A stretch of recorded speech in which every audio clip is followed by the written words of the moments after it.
Hello, everyone. Welcome back to Higurashi. We're apparently on the final chapter of the first chapter. Again, I kind of hate how they use the same word chapter twice, but we know we are because we got the received all tips thing, so that means there's no more tips. We just have the end of the mystery to solve. So uh, I'm excited, but also worried because I still don't know whether we're crazy or the world is crazy or there's mystical or not mystical. I genuinely don't know. And that's fun. It's fun to be so sort of confused at where we're at because then that means that the mystery is, well, it's getting to me, right? So let's get going. I guess I'd be lying if I said I didn't get any sleep. I tried to stay awake all night, but there were definitely gaps in my memory. I guess I kept nodding off and jerking awake in a panic all night. I spent all night hugging the metal bat and sat on top of the futon I used to barricade my door. Oh, he didn't even lie down. Oh, that's rough, buddy. I mean, I'm gonna say the fact that your doors and windows seem to be made out of like paper, probably not the best. You can literally just poke a hole through them, but okay. Waiting, waiting, watching, just in case someone tried to break in through my window. If I left this spot, someone would break through the door, sending the futon flying and attack me. But if I stopped watching the window, someone would break through the glass and attack me. I tried telling myself I was just paranoid, but I couldn't sleep. The thought of being so vulnerable scared the living daylights out of me. If sleep meant taking that risk, well, I didn't need it. It was so much better to just stay awake. At some point during that endless cycle of nodding off and jolting awake, light began to shine outside, but that was it. It wasn't so much the morning as it was simply the sun having risen. I snuck a peek out through the curtains. If she's still there, oh my god. Okay, good. Rena was gone. I couldn't see her anywhere, no matter how hard I looked. Finally, I could breathe a deep sigh of relief. The night was finally over. I'd be lying if I said I wasn't tired, but I didn't feel like sleeping at the moment. I still had time, but I needed to make my own breakfast, so I'd better get started soon. Skipping school was also an option. With my mom gone, it'd be easy to play hooky. Honestly, I debated it. The risk involved in leaving my house was incalculable. So staying holed up in here was probably my safest option. But staying here wouldn't solve anything. Oishi-san wouldn't help me without cold, hard evidence. Neither he nor my parents. So, unless I found some sort of proof, these relentless nights would never end. I stretched out my body, tilted my head back, and closed my eyes like I did every morning. I regulated my breathing and regained my senses. Calm down, Keiichi Maibara. Let's go to school. Let's wait until they set their trap for me.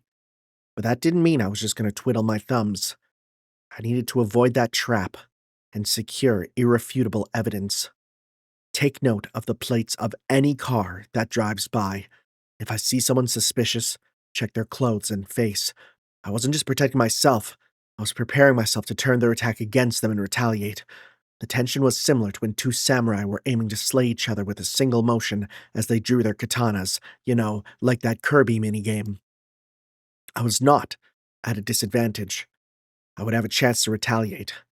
I finally felt a bit of courage growing in my chest. All right, let's go to school.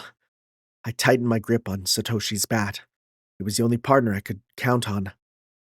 Satoshi, please lend me your strength, and entrust your dying regrets to me since you were probably murdered. I'll make sure I dispel them. With renewed resolve, I checked the clock. It was still early. Of course, I was going to school by myself today. I didn't want to run into Rena or Mion. I needed to leave now. The shattered fragments of the cupboard were still strewn all over the entryway. Right, I meant to clean that up last night, but never got around to it with the phone call and everything. My parents came back and saw this while I was at school. I would never hear the end of it. Still, I'd be wasting time if I cleaned it up right now, and considering what would happen if I ran into Rena or Mion. It wouldn't be too late to clean it up after I got back home. Making extra certain the doors were locked, I left the house. My uniform was still covered in mud from yesterday, so I left it in the washer. Today I was going to school in a tracksuit. By wearing a different outfit this morning, my mind was forced to accept that today was different from yesterday. I had a hunch. Today might be the day I get killed. Looks at the chapter count.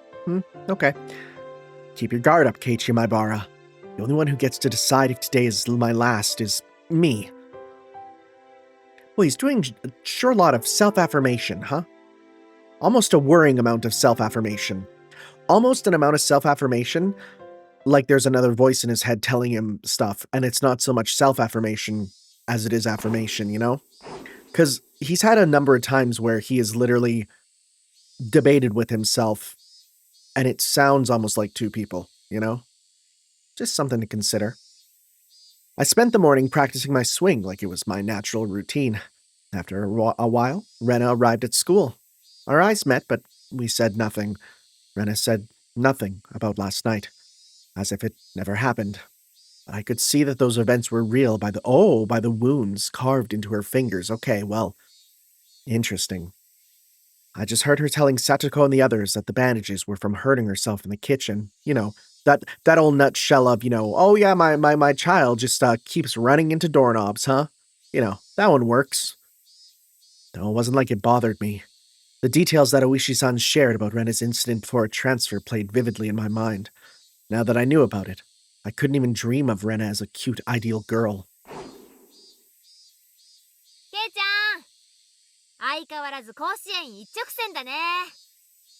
It was Mion. I'd already sensed her approach, so I wasn't that surprised. Mionか。わかってるなら放っておいてくれよ。俺は甲子園で忙しいんだ。I gave her a curt reply without my usual jokes. Then I gave the bat an even larger swing, tacitly keeping Mion from getting any closer. I think Mion got the message, but she still urged me to give it a rest. ホームルームまであとちょっとだろ。もう一汗かかせてくれよ。I swung the bat even harder, as a sign of my refusal. ケイちゃんって野球好きだったっけ？最近好きになった。最近って昨日から？分かってんなら聞くなよ。あれまあ、スポーツマンにしては爽やかじゃないお返事だことで。気が散る。放っておいてくれ。I ignored Mion and kept swinging. Normally, she'd get mad or bored and leave if someone gave her the cold shoulder like this. But Mion just stood there, waiting patiently for me to stop swinging. I didn't sense any hostility, but we were at school, in plain view. I doubt she'd suddenly attack me here.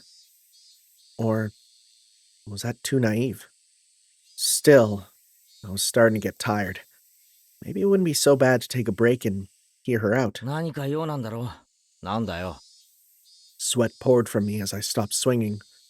I noticed my shoulders were heaving as I breathed. I cursed my lack of exercise. At this rate, I might not be able to move as needed when the time came.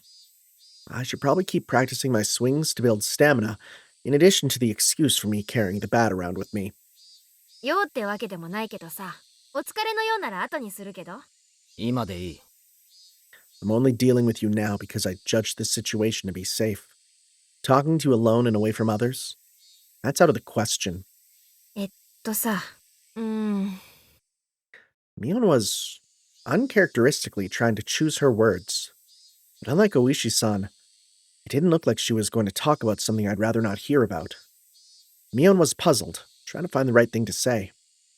Then she gave a hearty laugh to break herself out of that mire. おじさんダメだわ。こういうボキャ品は辛いわ。なんだよ突然。言いたいことがあるならはっきりと言えよ。やめてよ。素振り。Oh boy. She cut straight to the point. Her request was so frank, I didn't understand it for a moment. I'd already stopped swinging to listen to her, hadn't I? ちゃんとやめてるだろ。じゃなくて、今日で終わりにしてほしいの。Oh boy. 悪いけど。Oh boy. It took me some time to understand what she was asking for. What's wrong with swinging a bat? なんでだよ。余計なお世話だよ。別に誰にも迷惑かけてないだろ。かけてる。 Mion said it flat out. This didn't make any sense, and that was really irritating. So, okay. Like, part of me is thinking, like, are these girls actually trying to help him? And that he's going down a destructive path, so they're telling him to stop, and they're trying to warn him and break him out of whatever is possessing him, be it of man or supernatural. But then part of me is also like, boy, they're not doing a good job trying to convince him to not be crazy, you know? If that's the case. Or it's not, and we're just wrong. I don't know. 俺がいつ誰に迷惑をかけたよ。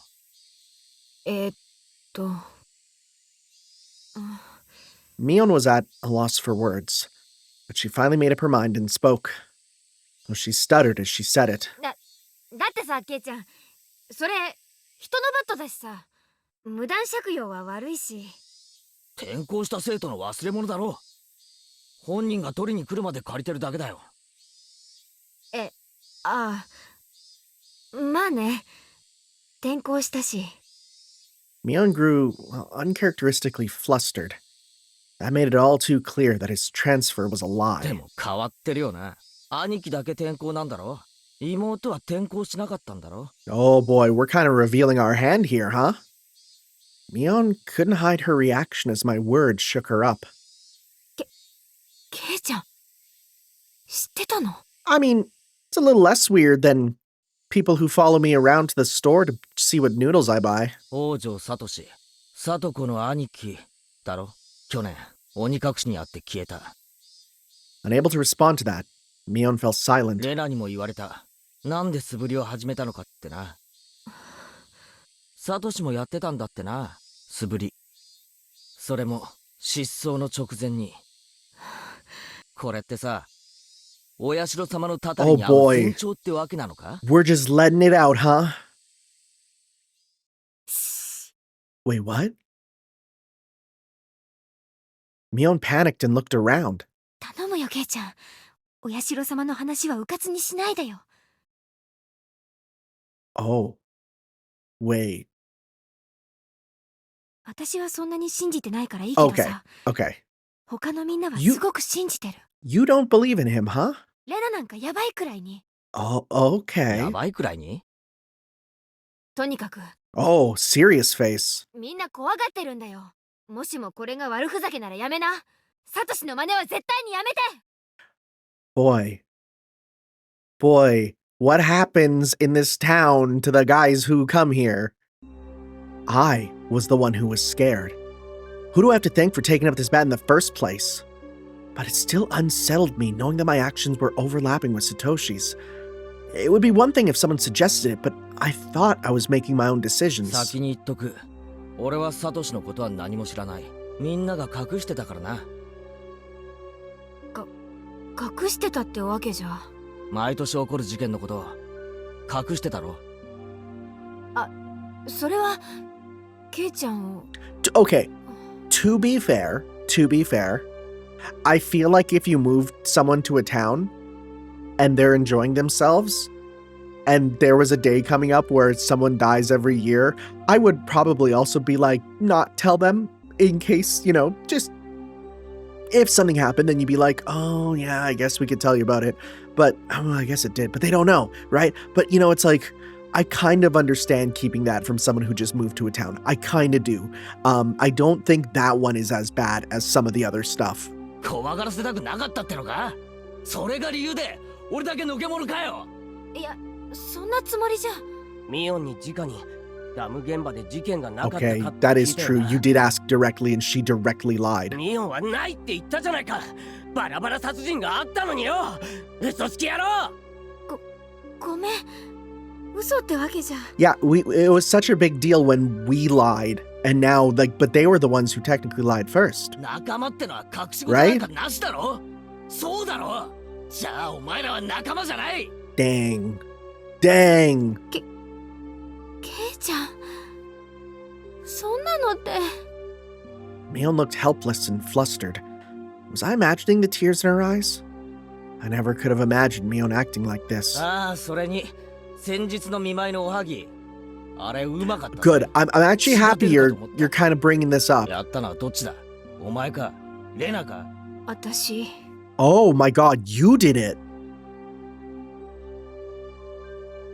Wait, that's interesting. It was her. It wasn't Rena. She admitted it so easily. I couldn't help but be surprised at how easy that was. 死ぬかもしれなかったんだぞ。 Yeah, that's not even funny. 仲間にあんな真似をするのかよ。そんな Wait, ちょっとしたいたずらじゃん。 hold up, that was just meant... Wait, was it actually just a prank? No. Wait, did she actually just go too far with a prank? Is that actually it? Oh my god. Yeah, no, that's not a funny little prank. That's actually horrible. Mion gave a wry smile mixed with confusion, causing even more anger to well up inside me. あれがいたずらで済むんだ Yeah, よ。 that's not a prank. I grabbed Mion by the collar and lifted her up, which is strange because I always assumed we were shorter. But that's usually how it goes in these things.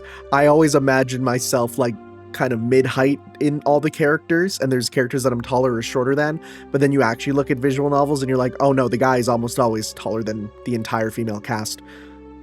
That wasn't the same as putting Tabasco sauce in a piece of mochi. It was a needle, a sewing needle. I'd swallowed that and it lodged in my throat. What did she think would happen? Well, wait, one sec. Did we at any point say, I thought I was going to bleed? So nothing here actually says... Okay, hold up though. He never actually says needle. There's a chance one of them was just a little spicy or something. And the needle is something different. Let's see. Mion's face froze as her body rattled in fear. This wasn't the Mion Sonozaki I knew anymore. とにかく、お前は仲間じゃない。仲間じゃない奴の指図は受ける言われはない。俺のことは当分放っておいてもらうぜ。いいな。Mion wasn't replying anymore. 俺を消そうとしても簡単にはいかないからな。お前らは最初から警察に疑われてんだ。Oh my god, just everything's coming out. サトシを消せたように簡単に消せると思うなよ。I said it clearly. This was my declaration of war. 俺も過去の事件はお前らが怪しいと思ってる。 Oh my god, we're just letting it all ダムの反 spill. 対運動の時からお前が警察の世話になってたこともよく隠しきれてると思うなよ。いいな。どうしてそんな See, ことまで this is crazy because she's acting like, oh, how did you know? And it's like, well, what about all the other stuff that you've said? Mion stood there with a dumbstruck look on her face. That was when I heard the principal ringing the bell for school. It was time for morning 行 homeroom. こうぜ。委員長がいないとまずいだろ。ん？ At that moment, oh, for the first time, I realized Mion was sobbing as cheeks ran down her tears. I literally was gonna say, as tears ran down her cheeks. ひどいよケイちゃん。み、 Wanted to console her, but I shut my mouth. I had no need to feel guilty. 俺、行くぜ。ホームルーム遅れるなよ。 I left Mion still shaking as I turned around to head for the entrance. So, I mean, from a matter of perspective, right? Like, if we're sane, then we're in the right. But if we're insane, we're the worst person.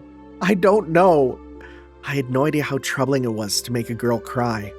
Behind my back, I can hear her muttering. It was a faint mutter as if she was speaking to herself. そっか。 Oh? Eh? She wasn't saying it to any... Oh. Oh, wait, that's what she's saying? Oh, she wasn't saying it to anyone. It was Mion talking to herself. But it was a sobbing voice that had a kind of giddy cursing tone. I inadvertently stopped and turned back towards her. ケイちゃんに全部バラしたの。あの野郎か。 But then, how did you get all the info? She balled up her fists as her tears continued to rain down. She glared at a spot in the ground with a terrifying yet smiling face, cursing. A chill ran down my spine from that demonic expression. This transformation. Mion's transformation was different from あの Rena's. 時 Oh, 殺しとくんだったな。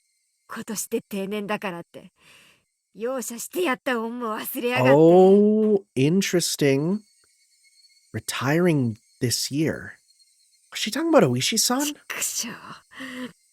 ちくしょう。あのじじい。絶対に殺してやる。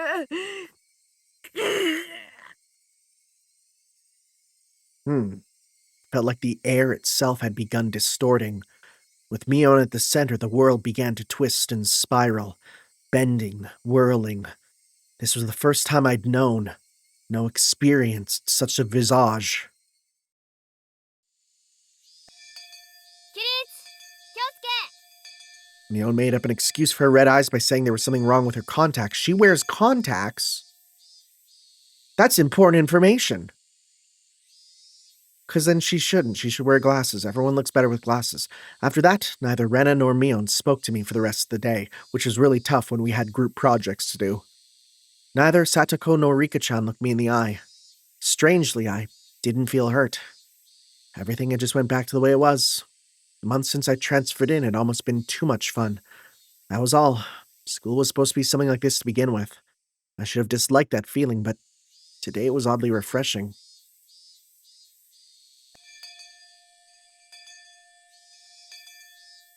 The bell rung, sounding the end of the monotonous school day, which had felt so tense yet so dull. Since it would cause a lot of unpleasant memories if they asked me to join in club activities, I promptly started preparing to go home without even looking at them. I stuffed the contents of my desk into my bag, wrapped my hand around Satoshi's now familiar bat, and began heading towards the entrance. I was assailed by both the exhausting relief that nothing had happened today and the tiring possibility of the same thing repeating tomorrow.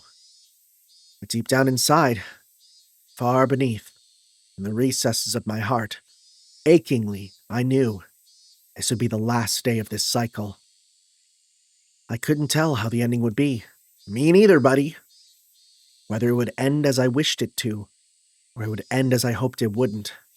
Regardless of my current state, there was something more important about how things would end. There was something I wanted to know. Why did I have to be killed? How did it come to this? Why? For what purpose? The sunlight was relentless. The sun, the heat, even the air. They wouldn't give me my answers. Or could it be that the cries of the Higurashi were desperately trying to tell me something? Somewhere mixed in with those shrieks, Tomitaki-san and Satoshi were probably also trying to tell me something. I simply haven't been able to realize it yet. When I do realize it, I wonder if I will be amongst the Higurashi fruitlessly crying to their next victim. Glancing down at my feet, I saw a Higurashi on its back, spasming weakly. There was still much of summer left, yet this one was already chirping its last song. I couldn't tell what it was saying, no matter how hard I listened. But I had to try. I had to listen to what it was desperately trying to tell me. I mean, it's literally called Higurashi when they cry, so, I fully assume that it's not a thematic thing. There's probably something with them, right? Well, at that moment, the shrills of the Higurashi ceased all at once, more like Higurashi when they don't cry. As if they had huddled together, fearing that the person who'd brought them to their dreadful fate had arrived. There was no mistaking it. A presence was approaching. The sound of footsteps was almost non-existent. If the Higurashi hadn't warned me by ending their chirping, I wouldn't have noticed. My exhaustion left me in a heartbeat. In its place was a rush of adrenaline that sharpened all of my senses. I was just barely able to hold back that creeping, suffocating feeling of horror. It wasn't something I could hold back for long, but in this moment when I needed to be razor sharp, I was able to retain my composure. I wasn't going to shout like I did yesterday. I hid myself calmly amongst the trees, waiting for my pursuer's shadow. Could I get them to pass by me? No, since I was able to hear their footsteps, they were probably also able to hear mine. They might have already been able to tell that I'd hidden myself and was holding my breath. The person tailing me, was it Rena just like yesterday? If it was Rena, I wouldn't hold back. I could just yell at her and make her go ahead like yesterday. If it wasn't Rena, it would depend on how they acted, I guessed. The footsteps ambled closer. I swallowed, wiped my clammy hands on my pants, and readjusted the grip on the bat. I could tell that the fear I had beaten back once was now waiting for another opening to come at me. Sorry, did I say that right? Another opening to come at me. Yeah, okay. Sometimes I read a sentence and then my brain goes, you missed a word, but I didn't. Maybe I too am going a little crazy. I honestly, at this point, that's what I just think. Who could it be? I peeked out from behind the tree at the person following me. My imagination hadn't led me astray. It was Rena. There was a bit of relief as I realized it was someone I knew, but that feeling left me in an instant. This wasn't the same Rena that I knew. Her eyes were dark and lifeless, but her mouth appeared as if it was carved into a crescent. Yes, it looked like she was grinning slightly, and in her right hand was a hatchet. I hid myself behind the tree once again, and recalled the sight I just saw. Unbelievable sight, even. What was that just now? The embodiment of terror laid bare? Baseball, practicing my swing, and there were tons of excuses for me to be carrying a bat. But for that hatchet, there was no excuse for that. A hatchet just like that? ケイチくん、かくれんぼかなOh, God. You know, part of me was like, well, what if she's on her way to the dump to find another Kentucky Fried Chicken Man statue? My heart was pounding, hard enough that I had trouble breathing. What little composure I had been able to hold on to now was crushed. In its place, cold sweat gushed forth, covering my entire body, letting me know precisely what kind of emotion had taken hold. Not good, not good, not good. I wasn't able to hide myself completely. She already knew I was here. レナを驚かせようとしたのかな I decided it'd be better to reveal myself now, since there was still space between us, than allow Rena to come any closer. I adjusted my grip on the bat again, readied myself mentally, and stepped out from behind the tree. ケイチくん、見つけた You know, this is one of those phrases that you only have to hear it a few times in anime and manga. Well, I guess you don't hear it in manga, but in like video games and stuff, you hear this phrase, right? Mitsuketa. And like once you hear it, it sticks with you because you know it's a bad time every time. Ren was pleased that she found me, eliciting a mysterious giggle. Her mouth was smiling, but her eyes told me she was displeased by the fact I'd been hiding. Those eyes, they were so empty. My legs began to quiver. Not good. In the pit of my stomach, some sort of viscous hot and cold substance began spreading around. If I allowed it, the substance would slip into my bloodstream and undoubtedly freeze all the organs in my body. Not good, not good. I'll be devoured by Rena at this rate. Strike back, don't lose. 何の用だよ I blustered, hiding behind my bravado. But Rena didn't flinch one bit. ケイチくんと同じ帰り道だよじゃあそのナタは何だよじゃあケイチくんのそのバットは何なのかな俺は素振りでじゃあレナは宝探しなの Rena gave a flippant explanation as to why she had such a fearsome weapon. 宝探しダム現場の宝の山にねまた新しいかいいのを見つけたのだからねそれを発掘するために必要なの信じるかよそんなの信じないよね Oh god, these are really good scary laughs. Rena's laugh was obviously very strange. I'd seen Rena's transformation many times before, but the one today was completely different.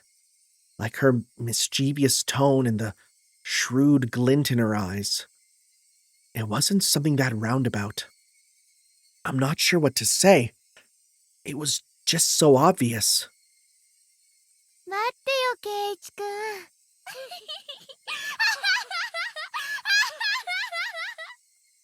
Rena didn't stop walking, even as she let out that eerie laugh.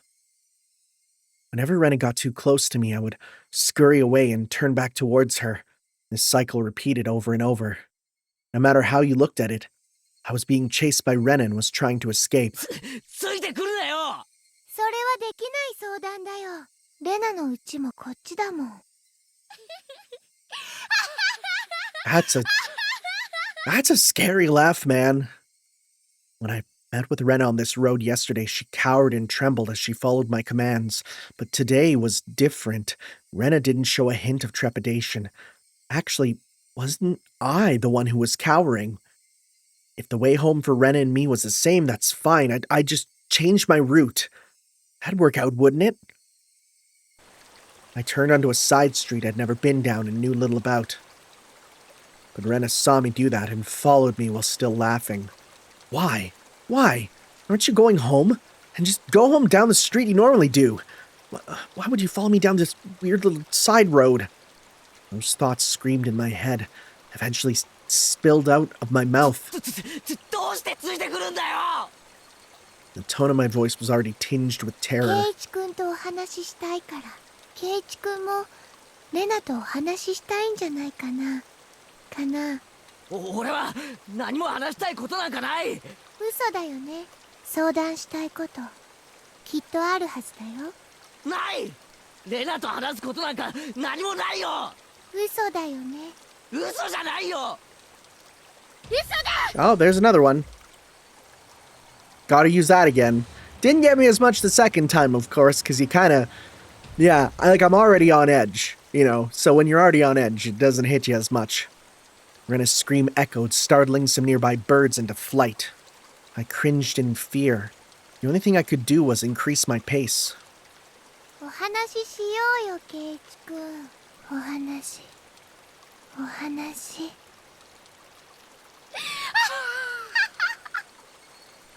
Okay, but for real, someone should mod, like Resident Evil 3, and put her in over like Nemesis. Could you imagine? And give this dialogue over it. That'd be so good and so scary, man. How was I running down this unfamiliar and deserted street? Wait, this is the way to the dump. ケイイチくんには悩んでることがあるんじゃないかな。ないよ。何にも悩んでない。嘘だ。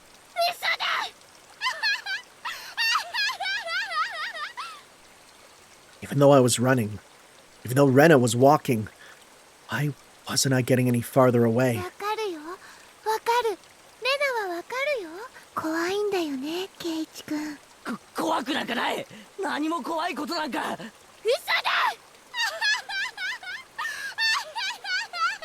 It almost feels like she's like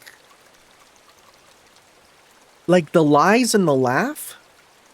This is gonna sound weird, right? But it almost feels like they're recordings playing back.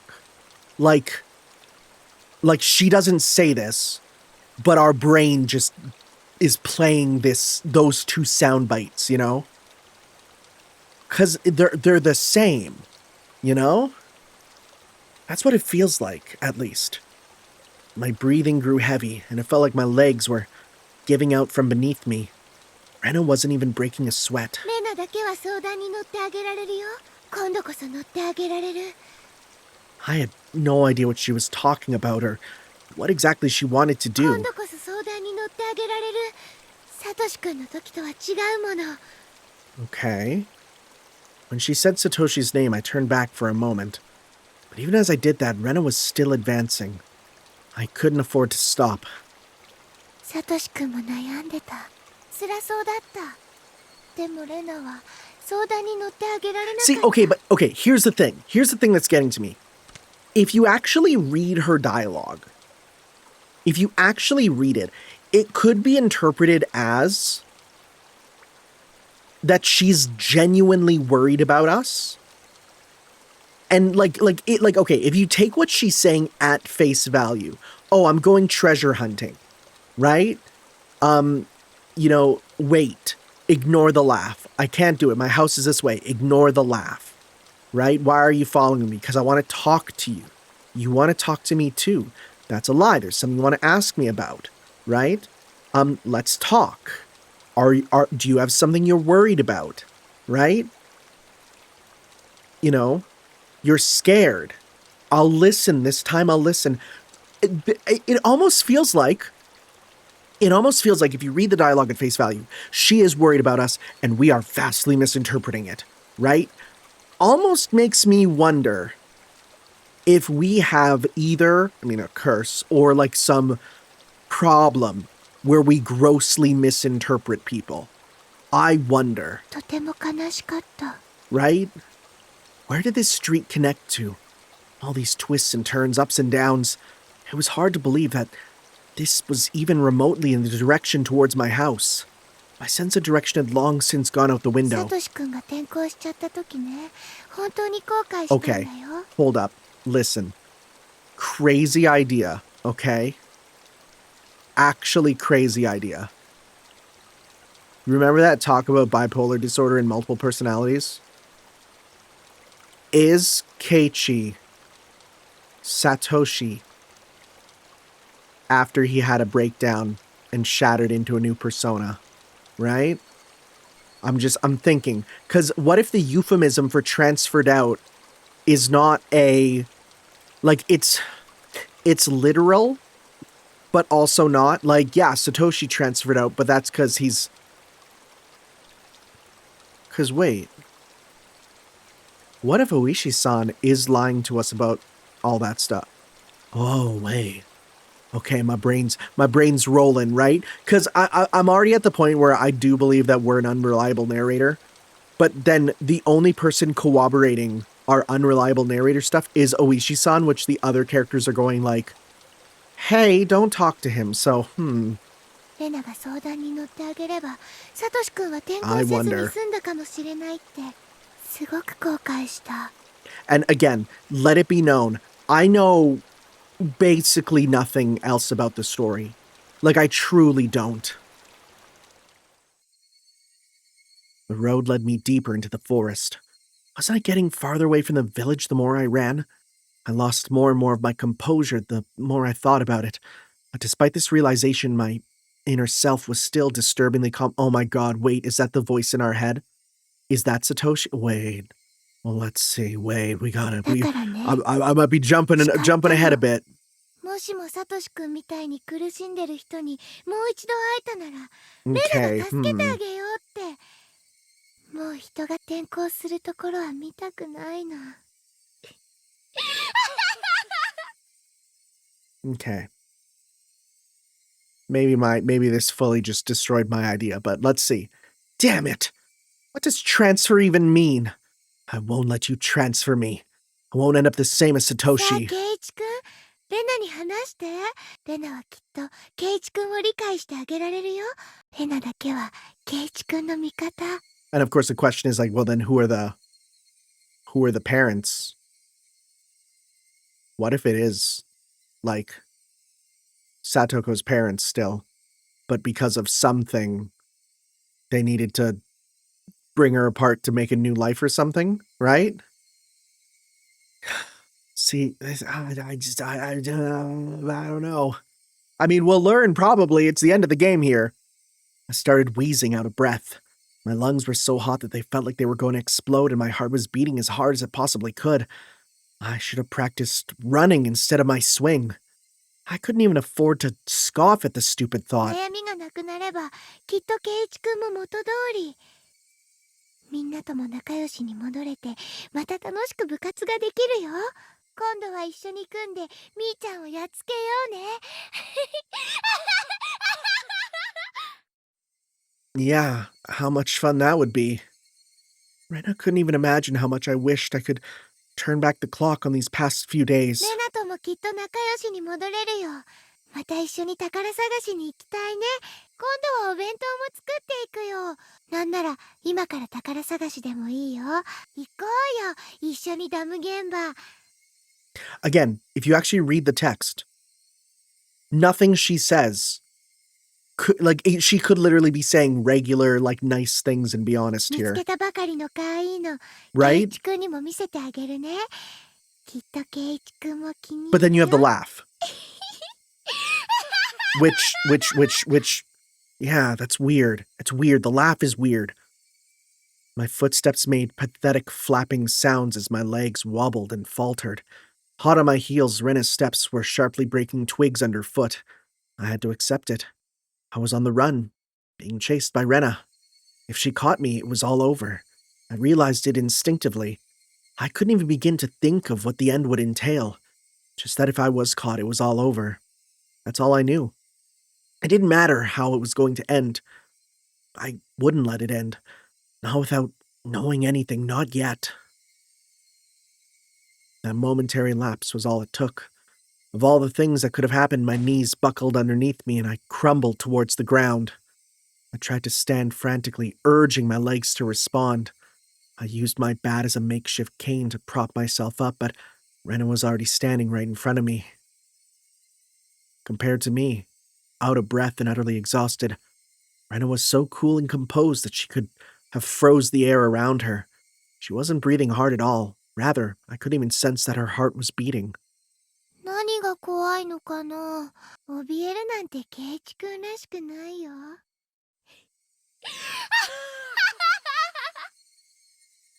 Her expression looked almost affectionate. Those soulless eyes, the mask of affection. As she admonished me for trembling, Rena's hands deftly slipped over my head. The blur of arms as they moved made me feel as if I was staring at the godliness of the thousand-armed Buddha. Then, as both of her hands met above her head, the hatchet that she held came into focus. I stared up at it in disbelief. It was all I could do. 教えてくれ、サトシはどうなったんだよ。 Rena stayed like that, with the hatchet raised above her head, and solemnly opened her mouth. It was as if she was expressing a farewell to a friend she would never see again. That cruel scenario resided somewhere in her actions. 言ったよ。サトシくんは転校したの。その転校ってのをやめろよ。鬼隠しってことなんだろ。そうだろ。もう教えてくれたっていいだろ。サトシを消したのは誰だよ。レナかミオンか、それとも村の誰かが。答えろよ。 I became frantic the more I screamed. Rena did nothing but maintain the smile frozen on her face. ケイチくんが何を言ってるか。じゃあ分かるように言ってやる。連続開始事件の犯人は誰だ。ケイチくんは勘違いしてるよ。え？人間の犯人なんかいない。Oh, すべてはお社様が決める great. ことだも Okay. の。 Well, never mind. I think some of my ideas might be falling apart. お社様のたたりなんて迷信だろ。レナは信じてるってのか。信じるとか信じないとかじゃない。お社様はいるの。 But the only problem is, we know that she's weird about this, right? We know that she's like, well, bipolar with bouts of craziness about Oyashiro-sama, so I don't know if we can trust her fully either. Rena's gaze grew even more gelid, which is a word I used last time, which I don't know. The ferocity of her stare was so intense, not allowing me to question anything. お社様なんているわけが。ケイチくんは信じないの？お社様。信じられるはずないだろ。そんなのいるわけがない。いるよ、お社様。ケイチくんだって身近に感じてるはずだよ。そんなもの感じたことないよ。ケイチくんさ、誰かに謝られたことない？ Huh? それもずっと。 Huh? All noise from the outside world disappeared. Only Rena's voice resounded loudly and そ terribly. れはね、許してもらえるまでずっとついてくるの。学校へもお家へも枕元へも。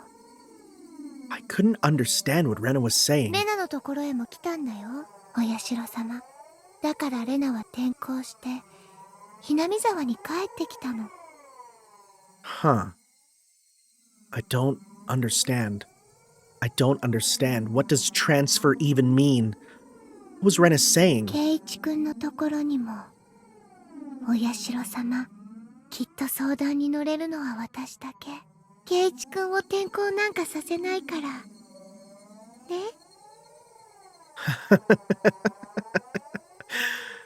Rena's demented laughter clanged around inside my head.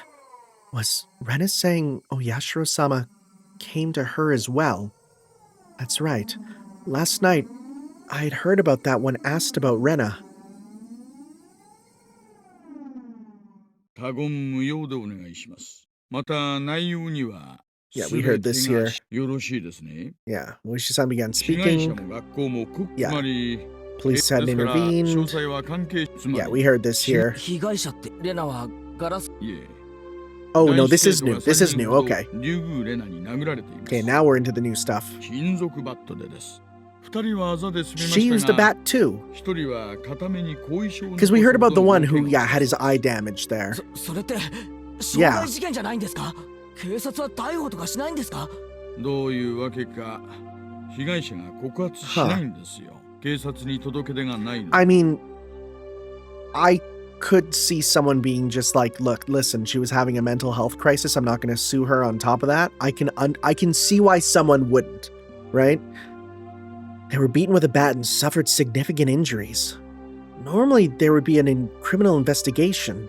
But why didn't they press 被 charges? 害者の男子生徒3人にもそれぞれ話を聞こうとしましたが、全員口が重いんです。こう言ってはなんですが、怯えてるんですよ。彼女が転校した今でも。Oh, there's still, Oishi-san. okay. 話を最初から整理 But して then 話 again, してく I れ don't know ま if せ we ん can か？ trust him. Rena hit people while she broke the windows. Or was it she started breaking the windows after she got bored of hitting people? They sounded similar, but the meanings were drastically different. 某月某日、リュウグウレナは親しい男子生徒3人と一緒にプール倉庫のあたりで話をしていました。その3人って何者ですか？個人名は伏せますが、3人ともリュウグウレナととて Her も own 親し little い group? 仲 Okay. 良しグループだったそうです。彼女はこう言ってんだったんですな。 Kind of the inverse of us. So it wasn't that strange that the four of them were together. それでどうなったんです？理由はわかりません。リュウグウレナはプール倉庫脇にあった See- 野球部のバットを手に取り、 And my brain is immediately 3人を going to like, 次々に殴り倒しました。 did they do something to her? And if so, was it fully justified than what she did? You know what I'm saying, right? You know what I'm kind of putting down, right? Because it's the fact it's specifically the pool. Part of me's like, dang, did they do a big no-no? Because then in that case, I could see them being like, okay, yeah, no, that's, you got me. え？ There were no witnesses. This was an account pieced together by the information given at the time of the incident. One day after school, Rena and 3 male students were at the pool storage shed talking together. They weren't seeking help, rather, they usually meet up there. It appears it became a heated discussion. At the time, Rena underwent a change. Didn't they say that abuse could result in split personalities? Oh boy. The change was so abrupt that the 3 of them didn't comprehend what was happening. Then, taking the metal bat, she attacked her friends one after the other.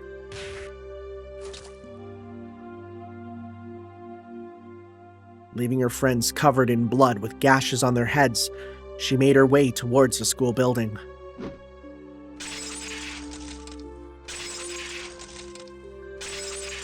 See, I don't know, I can't help but look at this in a sympathetic light, honestly. I mean, with my assumptions, of course. If it was just a normal day, then, well, we'll see what comes from that. Then she broke the glass windows one after the other. few minutes later, a teacher appeared on the scene and subdued her, which is way above their pay grade, but that is what it is. レナに起こった変化って何ですか？ 3人の証言で一致するのは、突然人が変わった、豹変したという点です。豹変。 I also could recall Rena's transformation. I'd seen that change many times before. It was so different from the usual Rena that I couldn't help but believe it was someone else who looked like Rena. その豹変っていうのはたびたびあったことなんですか？いえ、そういうのは全くなかったそうです。私も調べられる限り、彼女の過去や病歴等を追ってみましたが、見つけることはできませんでした。そのレナみたいに突然人が変わる現象って？もちろんありますよ。精神的なものから性格的なものまでたくさんあります。ではレナには潜在的に豹変する要素があったってことですか？断言はできません。ですが、リュウグウ・レナをよく知る友人たちからの証言では、とても彼女にそういう要素があるようには思えません。Kind, caring, and adorable. Even before she transferred here, she was pretty popular in school like she was now. That girl transforming suddenly and assaulting them with a bat, well, who could imagine such a thing? Nobody could have seen it coming. I myself sometimes believed I was mistaken for thinking that Rena was, even now. そしてどうなったんですか？学校の正面が病院でしたので、3人はすぐに病院に担ぎ込まれ。It's a good place for a hospital. It's a very good place, actually. レナは警察はどうして警察沙汰にならなかったんですか？警察は呼ばれなければ関与はできませんからね。That's interesting, but makes 一 sense. 人は後遺症を残すくらい大怪我したんじゃないんですか？どうして訴えないんです？私もそこは引っかかりました。何かの圧力、もしくは脅迫があったの。I mean, all it's gonna take is hearing, oh yeah, by the way, Rena's parents are, like, parts of the Japanese government, and it's like, okay, well, there we そ go. れとも、訴えたくても訴えられない理由があったのか。もちろん大石さんのことですから調べたんですよね。ねえ、まあ。ですが、初めに言いましたよね。被害者たちの口がとにかく重いのです。My thought is that they did something they shouldn't have, or tried to do something they shouldn't have, and that's why they don't want to talk. 触れたがらないというか、関わりたくないというか。Reluctant to talk. Didn't want to touch it. Didn't want to be involved. Resembled the villagers here in Oyashiro-sama's curse. 学校の先生とかからは何も聞けなかったんですか？学校は聖域なんですよ。隠蔽体質とでも言いますか。That is actually very true. 私も捜査令状を取ってま Yeah, せん God, から you're not getting 弱 any. いんですよ Even with ね a search warrant, it's not gonna be easy to get any of that stuff. じゃあ学校側はノーコメント？いえ、事件の存在自体を否定しました。ですが某日、間違いなく病院に3人の男子生徒が打撲で担ぎ込まれたのは事実なんです。病院にその記録が残ってますので。被害者は語らず学校は否定する。何もわからないじゃないですか。ねえ、その事件があったという事実以上のことは何もわかりません。被害者たちもこの事件が公になることを望んでいませんので、私と前原さん、 Yeah, that makes me think 私 that たち2人が忘れれ if the ば details got out, they'd be その ruined まま by it, you know? 海に消えるでしょうな。 For a brief period, we sat in silence. At first glance, it looked like a simple assault case. That was just the tip of the iceberg. The depths were obscured by roiling waves, sinking quickly into the void, as if they had never existed to begin with. その後、学校を謹慎で休 So, like, we're in the process of dying right now as we flash back, right? そしてその間、神経科医のカウンセリングを受けました。その医者からは何か聞けたんですか？これがまた職業倫理のしっかりした尊敬すべき方でした Damn ね。 those doctors with those Hippocratic oaths. 血が硬いんですよ。もう警察手帳を見せてもダメなんですか？書面で申請しろと言われました。手帳自体に法的拘束力は何もありませんからね。 That's a good reminder for everyone. じゃあ大石さんはどうやってレナがお社様のことを告白したことを知ったんですか？ Yeah. How did you know that? 一部を聞いてた看護師さんがいましたね。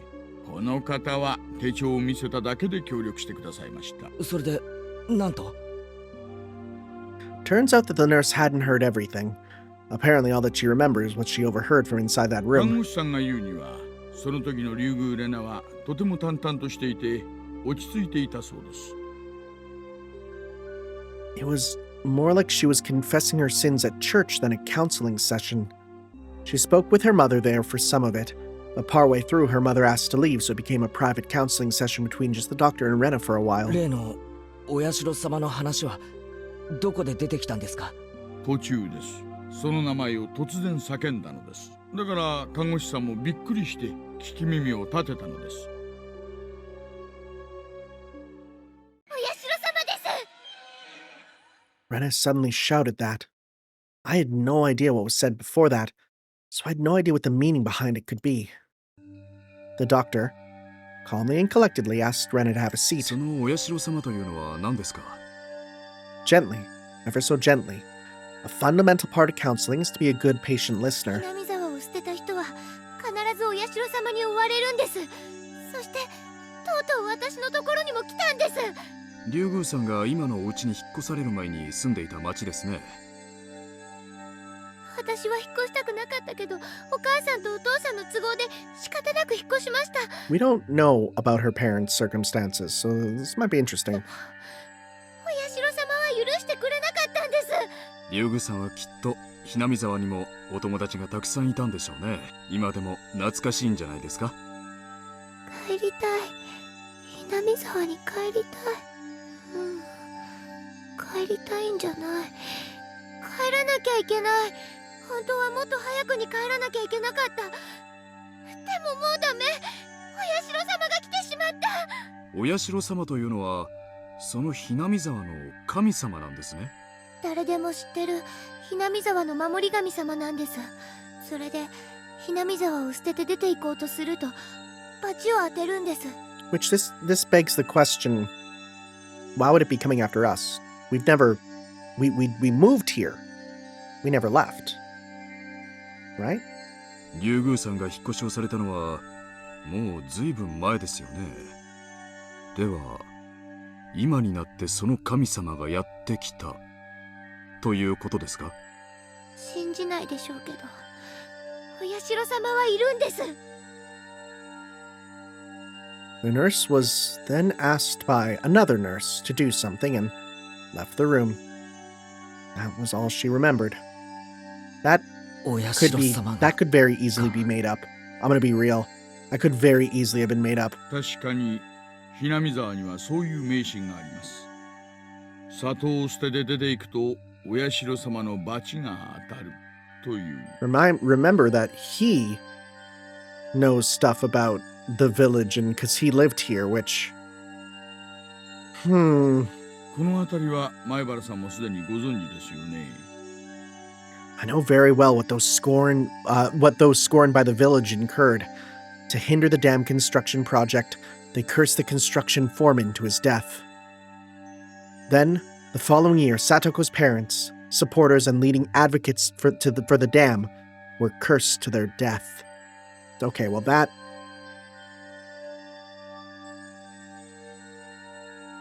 But then again, we only heard this from Oishi-san.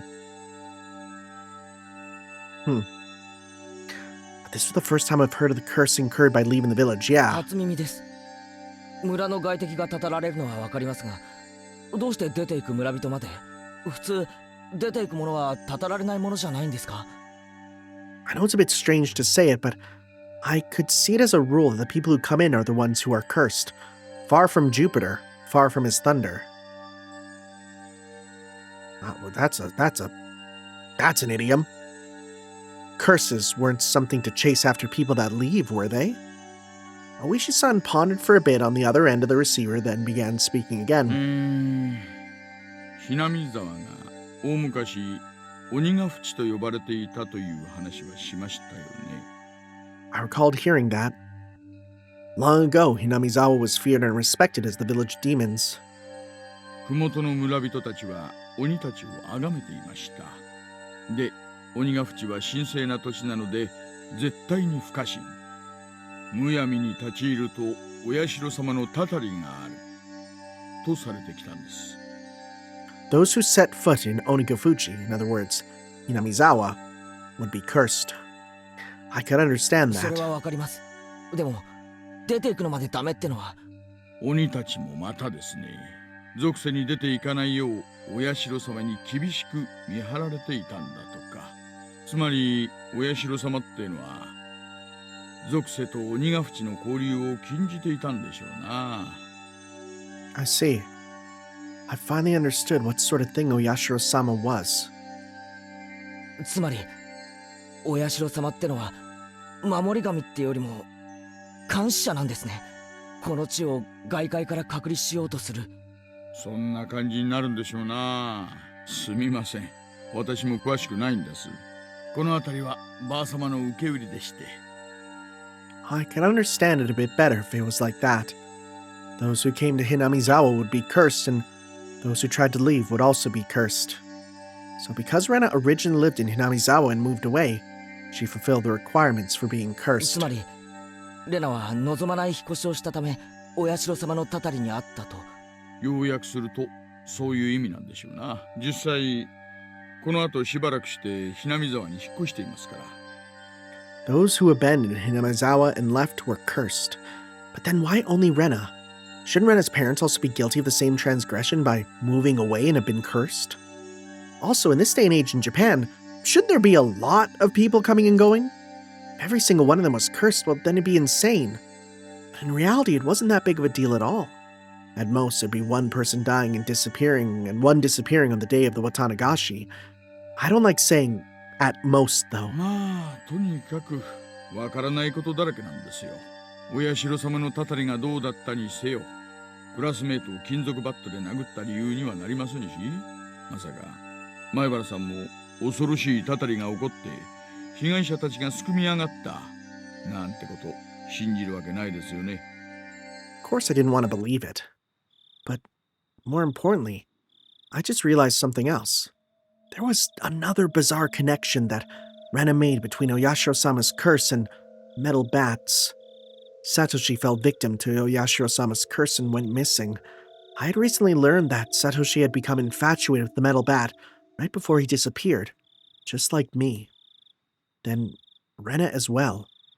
She was affected by Oyashiro-sama's curse. She confessed that much to the doctor. And the weapon, which she had used at the time of that horrendous act, was, again, a metal bat. And finally, me. I'd encountered various things that were inexplicable, and now I was holding on to a metal bat. I was shocked when I learned that Satoshi did the same thing. It couldn't be. Had the same thing happened to Rena? But there was one critical difference between her and Satoshi's case. That being, Satoshi went missing after falling victim to the curse, but Rena was still here. Both of them had fallen victim to Oyashiro-sama's curse, yet they were met with very different endings. And finally, me. I couldn't call it a coincidence anymore. Rena, Satoshi, and finally, me. Could it be that I was really under Oyashiro-sama's curse right now? No. More importantly than that, what should I do now? Satoshi had been demoned away, vanishing without a trace. Rena was fine. Fine? Rena had undergone a change. I could only believe that there was something that wasn't Rena. I could only believe that there was something that wasn't Rena residing within her. And here right now, it was standing before me. Right, we were dying. Through that whole thing. レナ、教えてくれ。俺はどうなるんだよ。 Rena stood imposingly, not answering. サトシは消えた。だけどレナは消えなかった。じゃあ俺はどうなる？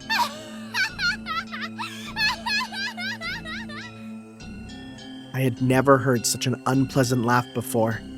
It had become akin to the sound of her breathing. It was no longer a voice or an expression of feeling. 大丈夫だよ。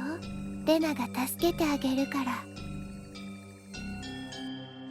Rena took one step forward, holding that hatchet high above her head. さあ、 One step closer. Rena's face spread out to fill my vision. 話して。 One step closer.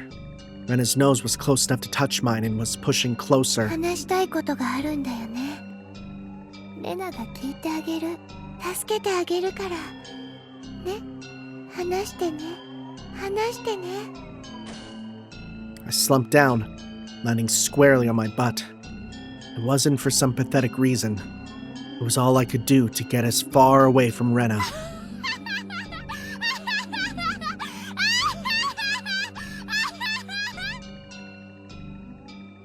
I had the gut feeling that I couldn't let her laughter end, because when that laughing ended,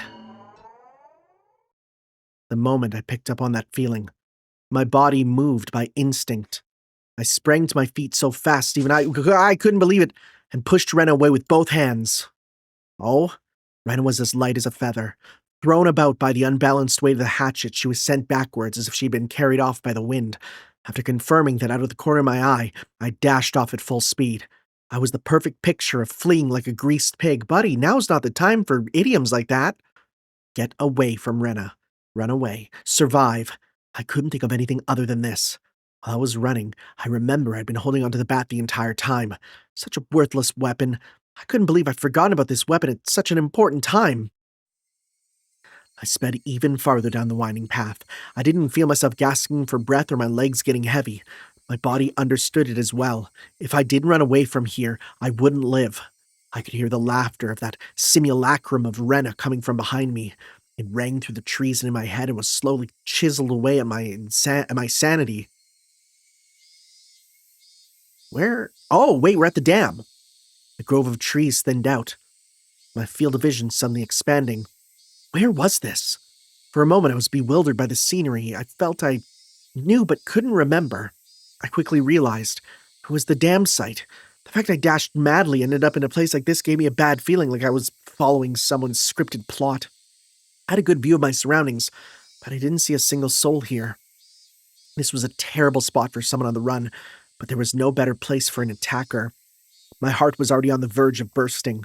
The muscles in my legs were screaming, but I didn't care.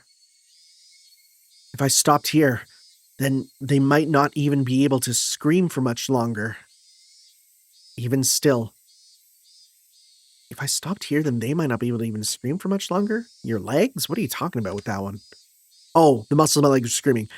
That was a bit weird because it came in like with a page break. And like, in a novel, it's fine. But usually visual novels, they kind of break up the main thoughts between, they keep main thoughts on a page, but that's fine. Even still, I glanced back looking for an excuse to rest. Rena wasn't there. Instead, I saw two villagers walking around. I breathed a sigh of relief that it wasn't Rena, but a third party. Except the voice inside me rang the alarm once again. Villagers walking around weren't suspicious in and of themselves, but it bothered me. They both wore rough-looking clothes. Empty-handed, they definitely gave the impression that they were just out for a walk. But at this time of the day, two adults wandering around without a purpose was enough to raise questions. But more than anything else, those eyes, they weren't chit-chatting while walking. They were both silent, heading forward, looking in my direction.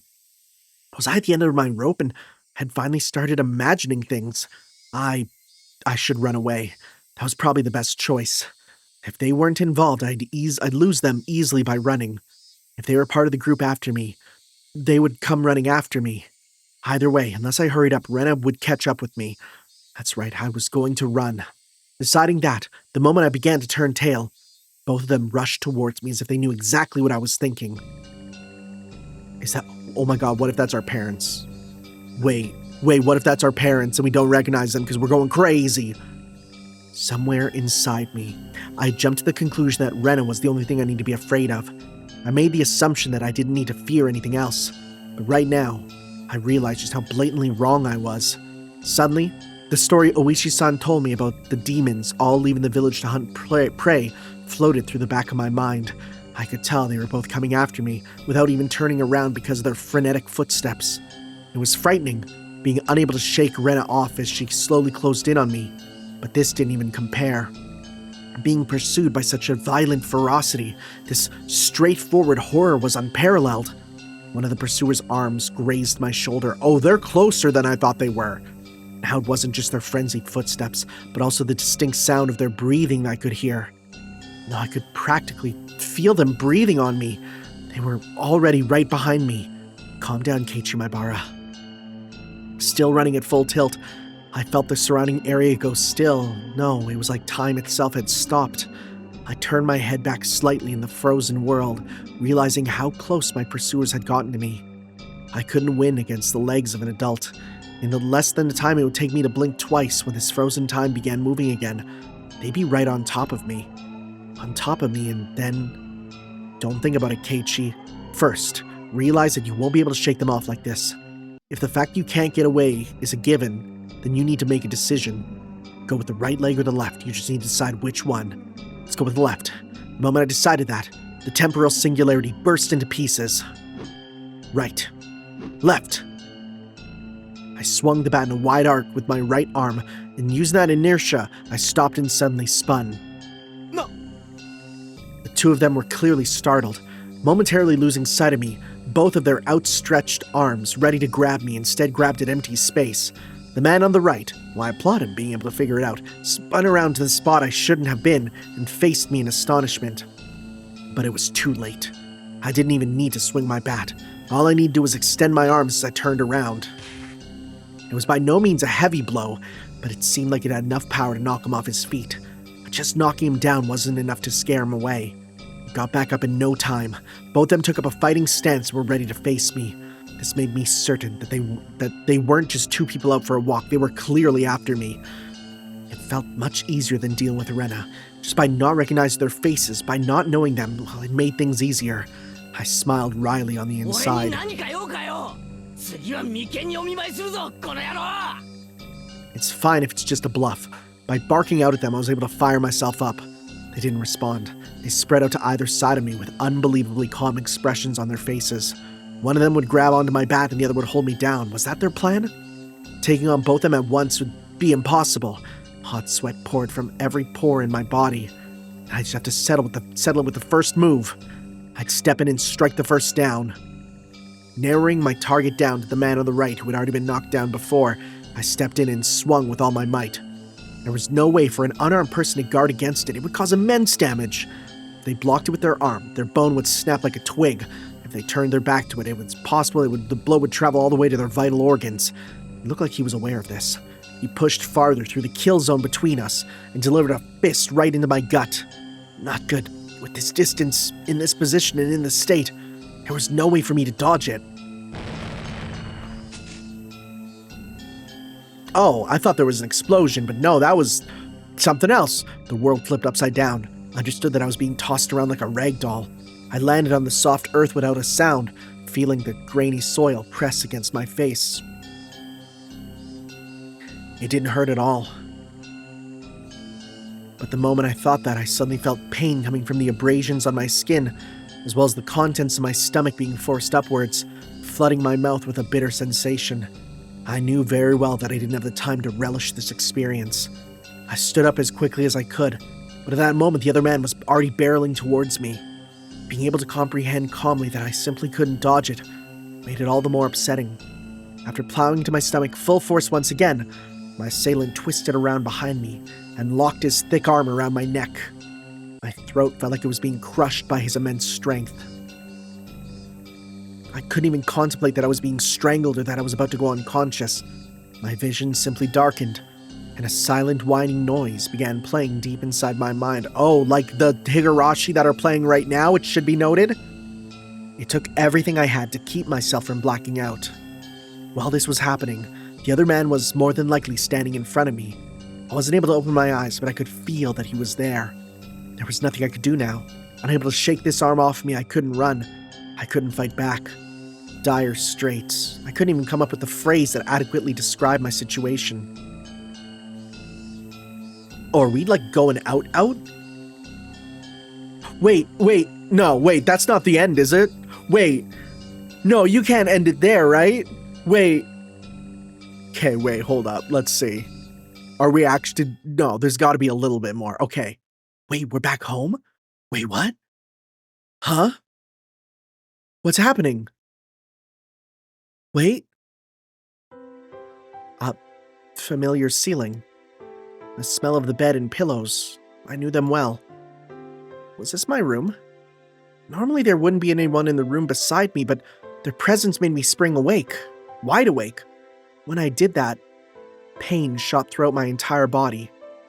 大丈 Oh, 夫かな oh, you are way closer than I expected. 横になってた方がいいと思うよ。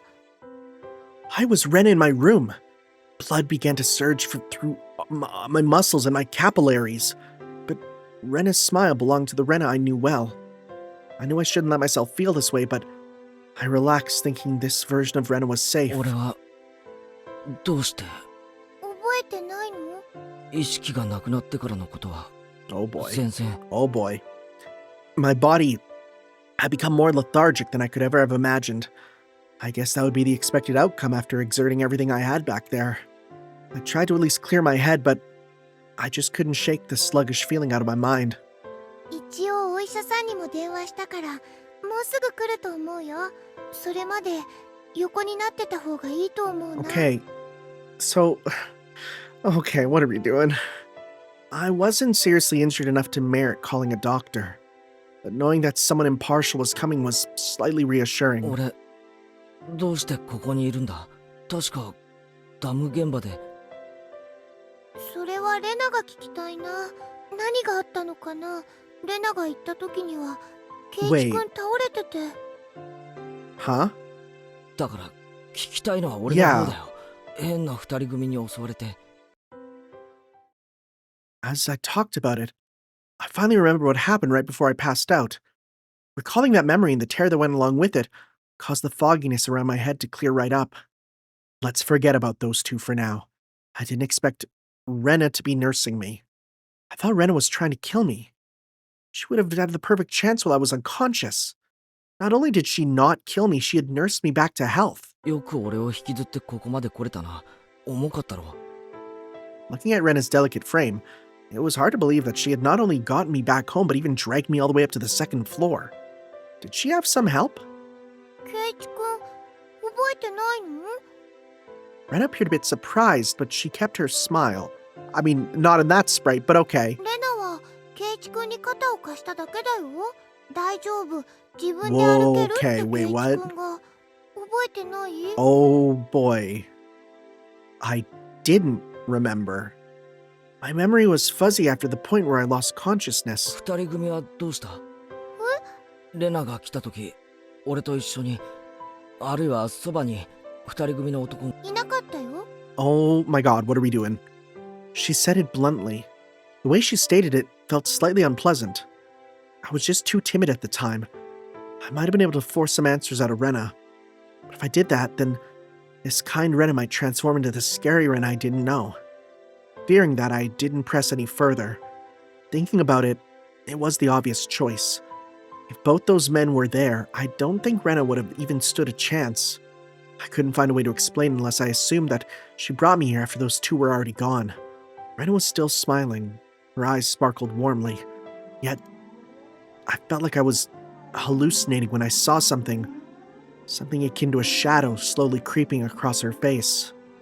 That small omen sent shivers down my spine.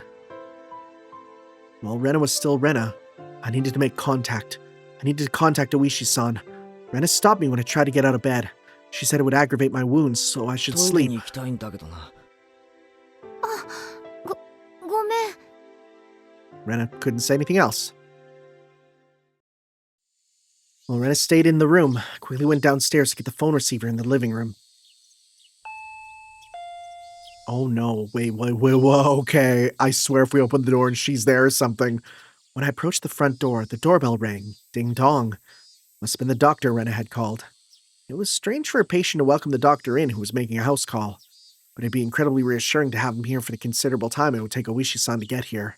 I carelessly opened the door with that simple assumption, and regretted it almost immediately.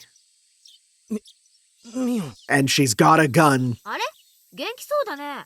倒れてたって言うから様子見に来たんだけど。なんで俺が倒れてたって知ってるんだよ。レナが電話してきたから、他に理由が必要。I understood why she would call a doctor, but why Mion too? Rena was descending the stairs behind me.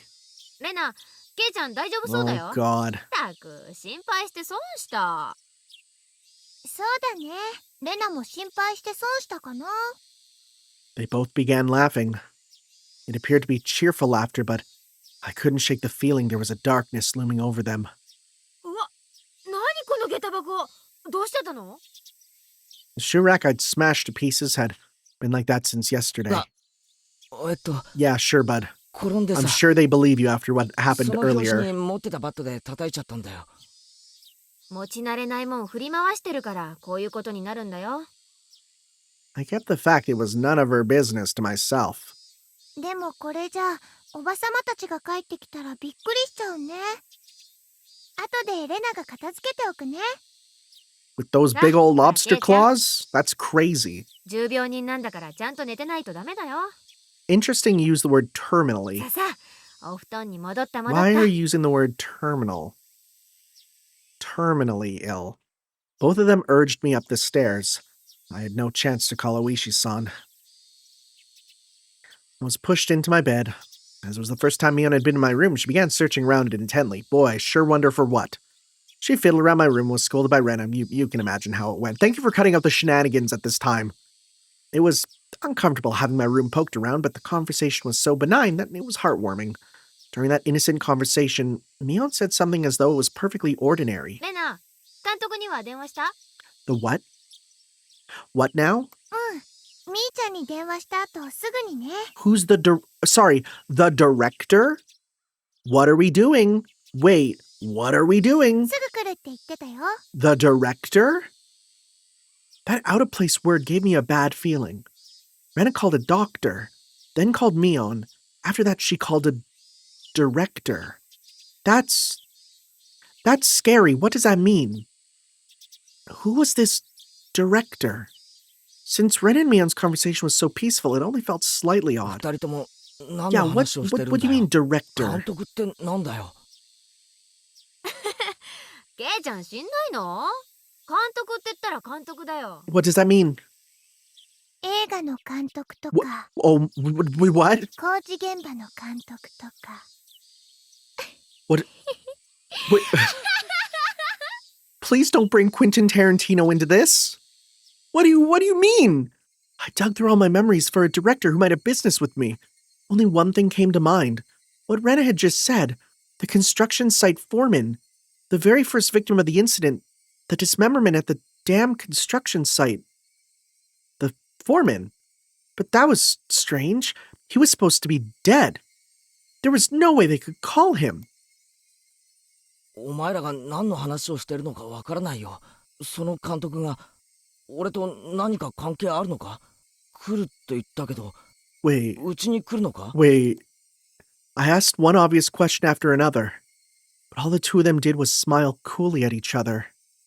There was a huge difference between how the two of them appeared and how my suspicions were playing out. Slowly, I felt discomfort and panic welling up inside me. I couldn't understand what Ren and Mion were talking ケイちゃ about. ん、最近は野球に凝ってるんだよね。 Where are we going now? 監督。それ聞いたら喜ぶと思うな。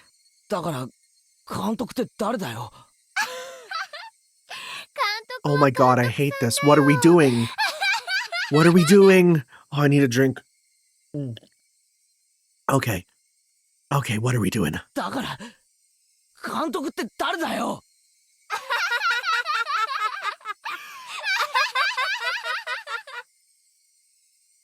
Rena and Mion looked at each other and laughed heartily. That disturbing cackle unpleasantly resounded around me. That laugh, long enough to be unsettling, ended abruptly. そうだ。監督が来る前に済ませとくかな。ケイちゃん、覚えてるかい？ Remember? Her face was laughing, but Mion's eyes told a different story. 覚えてるって何をだよ。Oh ケイチ god. 君忘れちゃったのかな。 This is like not being in on a joke. 罰ゲームなんだよ。 Oh no. 罰ゲームなんだよ。忘れちゃったのかな。おはぎの宿題。 Oh no. どれがレナの作ったおはぎかを当てる宿題。あれ、確か宿題忘れだったよね。Oh no. I certainly did have that homework. And I had thrown away the rest of the mochi after I found that sewing needle. Oh my god, are they going to be filled with sewing needles now? so I wasn't able to answer which one Rena made. The penalty for that? Why now?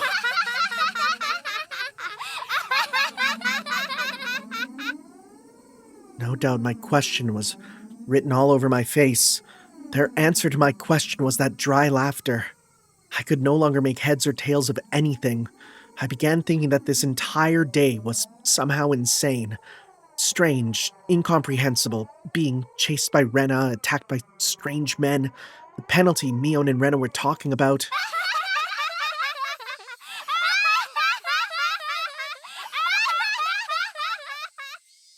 What were these two laughing at? It didn't take long for me to realize I'd been dragged into an abnormal situation. Who were these two? Who were these people? Who were these doppelgangers of Rena and Mion? Oh, the eyes are back. Rena had gotten me behind me at some point. Why was she pinning my arms behind my back? Oh boy. 動かないでね。罰ゲームだから。My body was already very sluggish, and Rena pinning my arms made it very hard to move. Much harder, even. I seriously tried to struggle, but she wouldn't even budge. My panic began to well up, and I realized this was well beyond the realm of jokes and pleasantries. This freakish monster strength. It would have been impossible for the Rena that I knew. And these thin, frail arms grasping me firmly. Whose arms were they? ケイちゃん、抵抗しちゃダメだよ。快速大。何錠でもいいや。罰ゲームに抵抗しちゃダメなんだからさ。Mion, no, that thing that looked like Mion spoke to me how Mion would speak to me. But I was certain this was not Mion. Someone who wasn't Mion. Someone who was just pretending to be Mion. 監督が来る前に済まさないとね。What are we doing? Mion fished into her pockets and pulled out something bizarre. I could tell what it was just by looking, but for such a thing to be in her pocket, my mind wouldn't accept it. なんだよそれ。 It was a small syringe. Oh no, we're not doing needle stuff. It was a small, clear syringe, the kind a doctor might use if he went to them with a high fever. Rena held me even tighter, and I could hear that clattering laughter that no longer sounded like laughter blaring into my ear. That eerie laughter. It wasn't something that Rena knew I could ever produce. That's something that the Rena I knew, could ever produce from her own throat. This thing that was pretending to be Rena. Was this their real laugh? Unable to defend myself, the syringe Mion was holding drew closer, and that needle tip was waved in front of my face countless 大 times. 丈夫大丈夫。痛くないから痛くないから。 Oh God.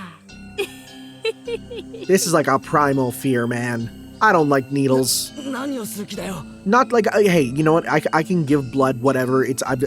Look, when I got hepatitis X, like I had to have so many needles and stuff. That's not fun. I've grown used to them. But the fear of a random person stabbing you with a needle, that one is always on you. これは一体。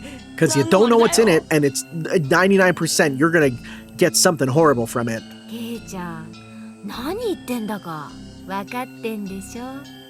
何が俺には何が何やらさっぱりわからねえよ。知ってるくせに今さらかまととぶられてもな。わけのわからないことを言って俺を煙に巻くのはやめろ。富武さんと同じ目にあってもらう。 Oh. Oh.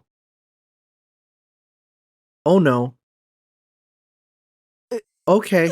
You know, part of me was like, is she just gonna inject it into the mochi and say, now you gotta eat this mochi filled with like super spicy sake? Nope.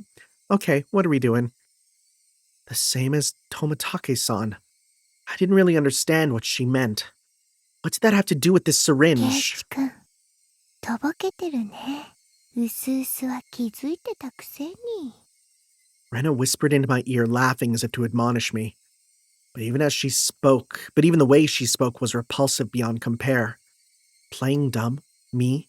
About what? What do you mean the same as Tomitake-san? みんなはじめはひき逃げされたものだと思っていました。 Okay, is this truth or I don't know? ですが、意識を確かめるために近づいた警官は Is this something that was told to us that's a lie or is this the truth? Okay. 喉がね、引き裂か Yeah, れていた yeah, んで his す throat よ。 had been scratched out. ナイ Yeah, フ we knew about this. 爪でした。 Yeah, nails. Nails isn't fingernails.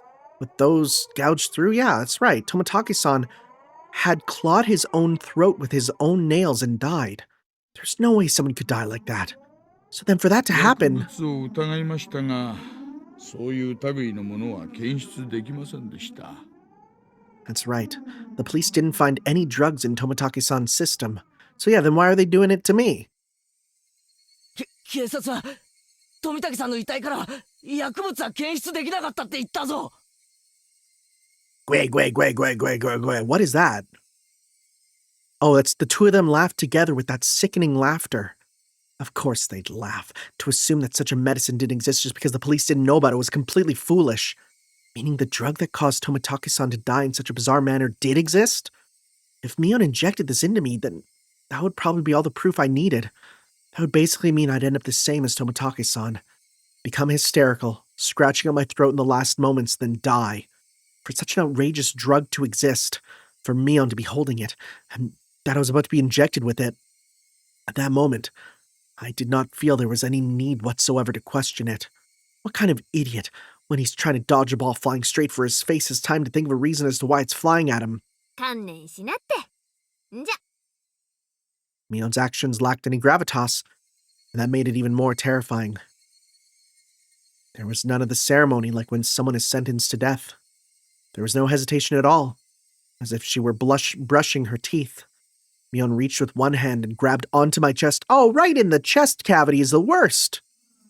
It felt like electricity had ran through the back of my head. The entire world had gone dark. Did I stand up too fast? Or did someone hit me really hard in the back of the head? Having lost my sense of balance, I was assaulted by a wave of dizziness.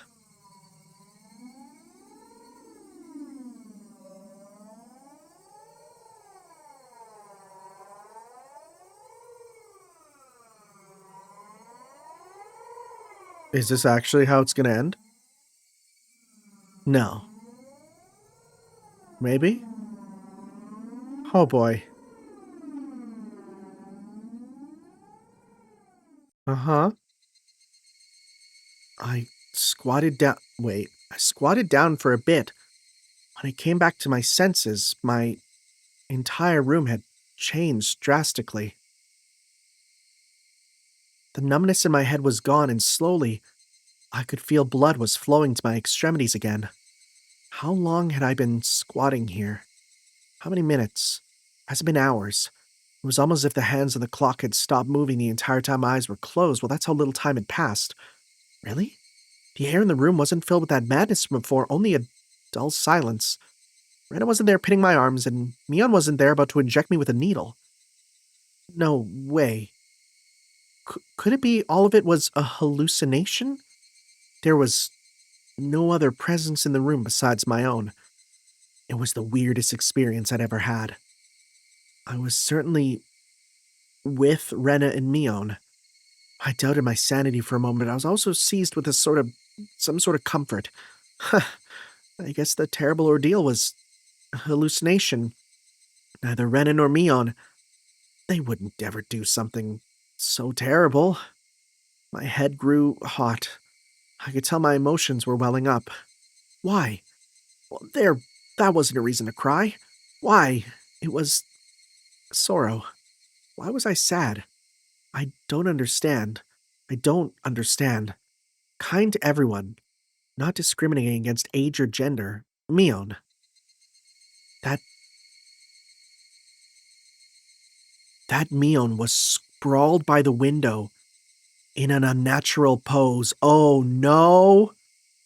Oh no! Blood stained her a deep red from her head down to her chest. The bright crimson smeared on the walls. That splatter had undoubtedly come from Mion. She always had that bright smile and was kind to me from the day I transferred. Rena. That same Rena was slumped at my feet and was making the same pool of blood as Mion. I couldn't comprehend what had happened. Did someone come to save me? Then they beat these two down with this metal bat? I finally noticed the weight in my right hand. How long had it been there? It was Satoshi's metal bat. It was covered in a deep red. There was no doubt that this was the weapon used to mutilate both of them. And I was holding that weapon. I was the only person in the house. 俺 Oh boy. The ride never ends. Looking at this objectively, I couldn't think of anyone other than myself who could have done it. 俺がやったのか That's right. Keiichi Maibara. Of course I did it. I told myself gently as if coaxing myself. Hey me, there's no reason for you to remember it, nor there is a reason to regret it. Eat or be eaten. You get that, don't you? 違うこんなに Neither Rena nor Mion had moved an inch. It wasn't just a split forehead and a trickle of blood. No, nothing that simple. The entire room was splattered with red, and that told me it didn't end with just 2 or 3 strikes. 死んじまったのか二人とも The depths of my mind were calm, but on the surface I was panicking and agitated. Calm down, Keiichi Maibara. What happened to your usual calm self? Come on now. Do like you always do. Throw your head back and take a deep breath. Come on. Once, twice. Breathe deeply. Calm down. Calm down. I chanted that over and over in my head and relaxed.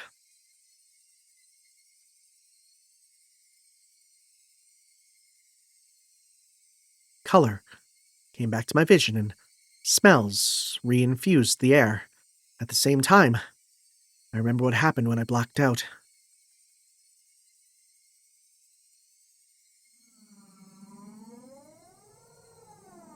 Ren and Mion had attacked me. They were about to inject me with whatever caused the same symptoms as Tomotaki-san, but right before that happened, I fought back. I twisted my whole body around and threw Rena as she was pinning my arms. Then I followed through with my spin and rammed my foot as hard as I could into Mion's torso. It was soft. Rena tried jumping on me, so I tackled her as hard as I could and slammed her against the wall. I didn't let that brief moment of having them off balance slip by. Satoshi's bat that was left carelessly by the side of my desk.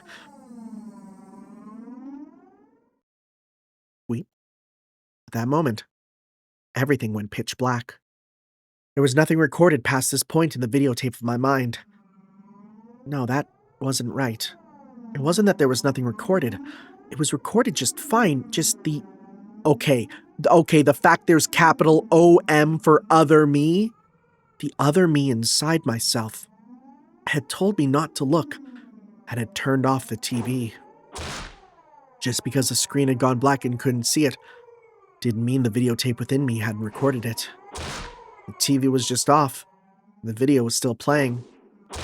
The tape within me, creaking along, still playing. On the other end of that pitch black screen, that horrifying video was still playing on. Compared to this, though, this scene right before my eyes was so difficult to take in. There was blood splattered everywhere on the walls, the two of them in these unnatural poses. Not a sign of movement from them. I couldn't even tell if they were breathing. No matter what the circumstances were, my friends, these girls, I had attacked them. I may have even killed them. If I hadn't done this, I would have been the one who's the one done for. Balancing that out on an imaginary scale, it felt odd that I'd even feel bad about it. Even if it was a bit excessive, this was justifiable self-defense. The proof was all there. The two of them collapsed here, and Mion's syringe filled with some unknown drug that would certainly solve the mystery surrounding the incident with Tomotaki-san. And from the fact that both these two were involved, they'd be able to pick out the criminals one after the other. Still, I might be suspected for this, but this was just fine. Anyway, now this should be a police affair. This won't fade into the darkness like Rena's past incidents. As long as the police were involved, that should bring this to a close. They'll probably revisit their investigation on the chain of incidents. Oishi-san would definitely get to the bottom of this. Meaning, my wish of not wanting to die, of wanting to know the truth, that would be fulfilled in its most basic form. It was all a matter of time now. The doctor Rena called should be getting here soon. I'll confess everything to him. I needed to contact Oishi-san. At that moment, I remembered. Besides the doctor, a director had been called. Well, it was easy to imagine there was someone deeply involved with the incidents, judging from Rena and Mion's conversation. The ache in my chest caused by the gruesome deed I'd done dissipated rapidly. It was not over yet. This place was no longer safe. Stay calm, Keiichi Maibara. It's not over yet. I needed to live long enough to tell the police of this incident. At that moment, I felt like I heard someone's voice from outside. Since people were speaking, it must mean there was more than one person. That's gonna be the parents. It's gonna be the parents. I moved the curtain ever so slightly and peered outside. It was a bizarre sight. Oh wait, what? About 4 or 5 grown men were all gathered at the gate. They very much resembled the 2 men who had assaulted me at the dam site today. Those 2 might even be among them. There was one person wearing a white coat, but he didn't look like a doctor at all. My gut told me it was a disguise, that he was in disguise, only posing as a doctor. That guy would probably ring the bell to get me to open the front door, pretend to be a doctor to get me to open the door, then the rest of them would all rush in all at once. At that moment, I saw the car parked behind the men and my heart nearly skipped a beat. A white van. No mistaking it.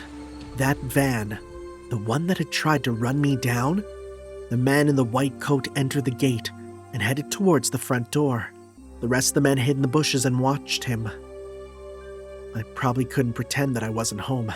Undoubtedly, they'd just break the window and enter. I needed to get out of here somehow, then use a public phone to contact Oishi-san and meet up somewhere. First of all, I need a weapon and shoes, but before all that, there was one thing I had to do. I had no intention of dying. I'd live and reveal the truth about this nonsensical curse of Oyashiro-sama, but what would happen from here on, regardless of how determined I was, may bring about my demise. And that was why. There's one thing more important than getting out of here right now. I need to get that clock out quickly and take the note hidden behind it. Damn it! The tape was sticking to it fast.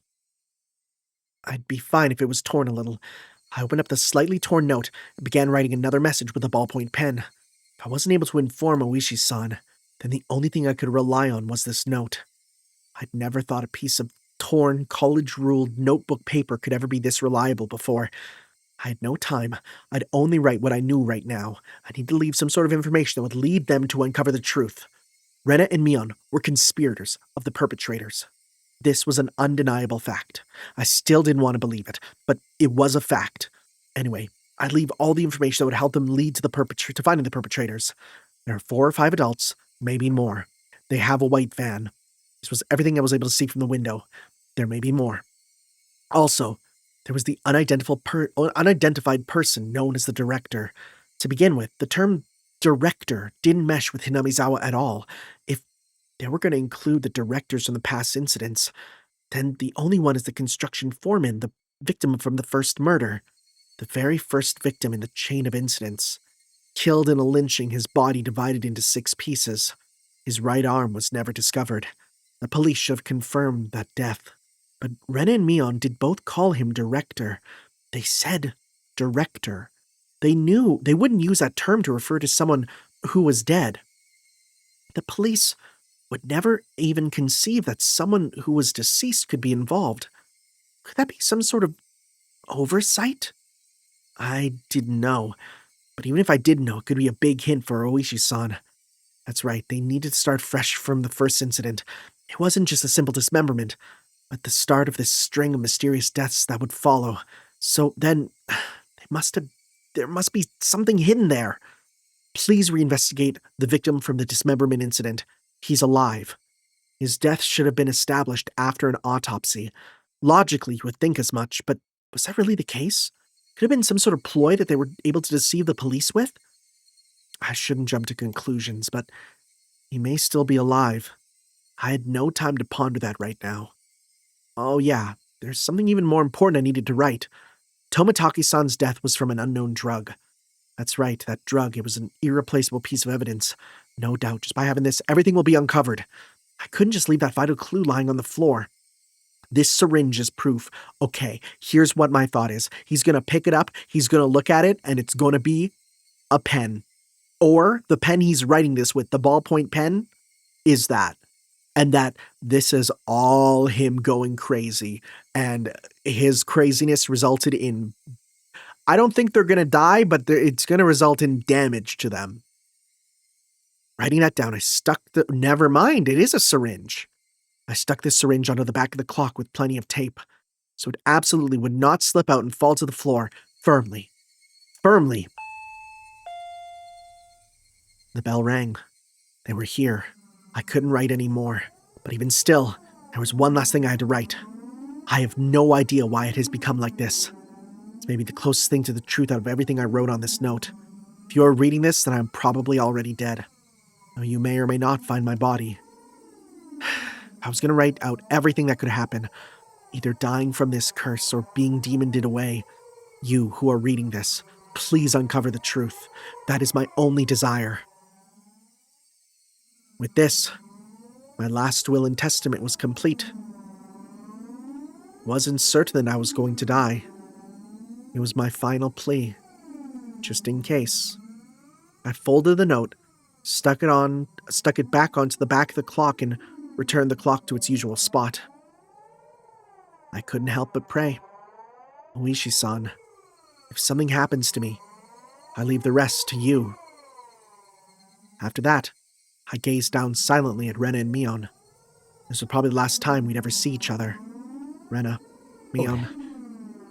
みんなのこと、本当に友達だと思ってたんだぜ。 But why did it end up like this? I never had any fun in my previous school. I was only worried about standardized test scores, about if the school I hoped to get into was really where I wanted to go or a safety net. That was all I talked about. It was a dull life. The people I called friends were also my rivals in studying and competitions and personal records and standardized test scores. Everyone here taught me how unhealthy that lifestyle was. This month was really fun. Making a fuss over lunch, making a fuss over the club, making a fuss over the festival. Something hot began dripping from my face. Uncontrollable tears. I should have had no obligation to shed tears for them, but they wouldn't stop. Even if they were after my life, even if they were trying to kill me, everything that happened this month, I wouldn't forget it. Or could it be?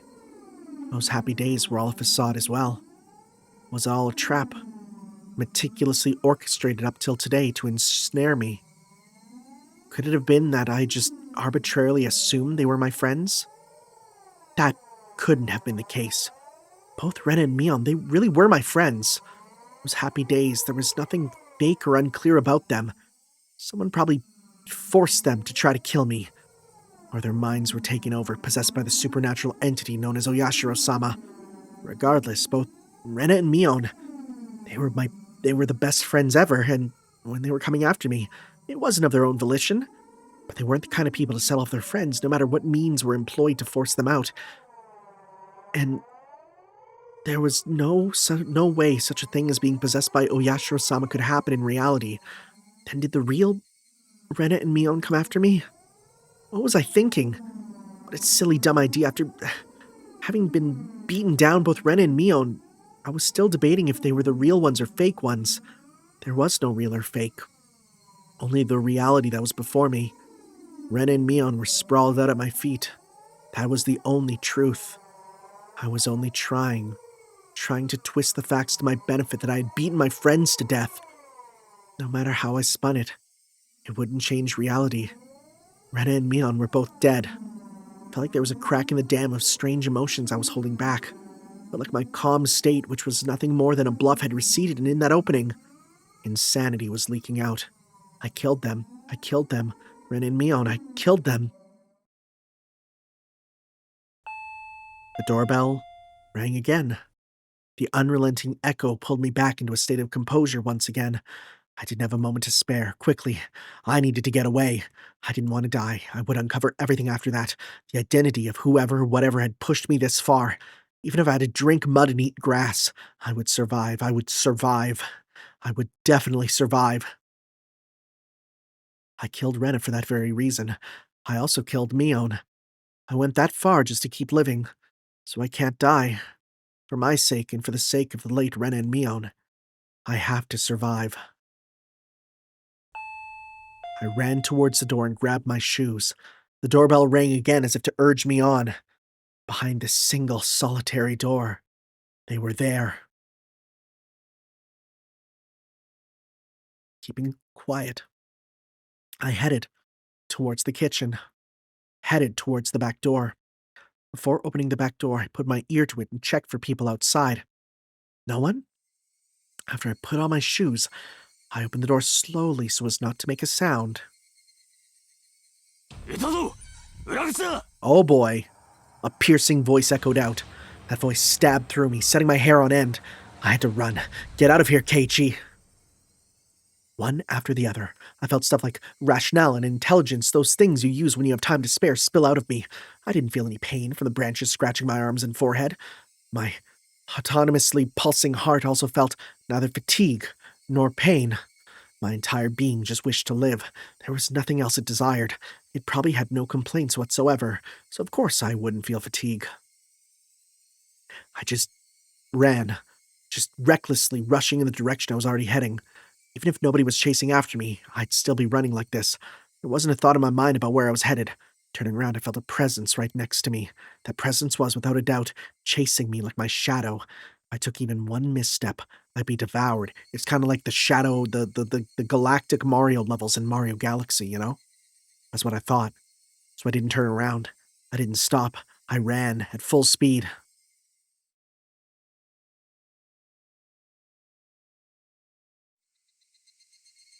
Quack, quack, quack, quack, quack. That was the chirping of the Higurashi telling me it was evening, trying to tell me something. And then I finally heard it. The wailing cries of the victims who didn't make it. Would I be joining them?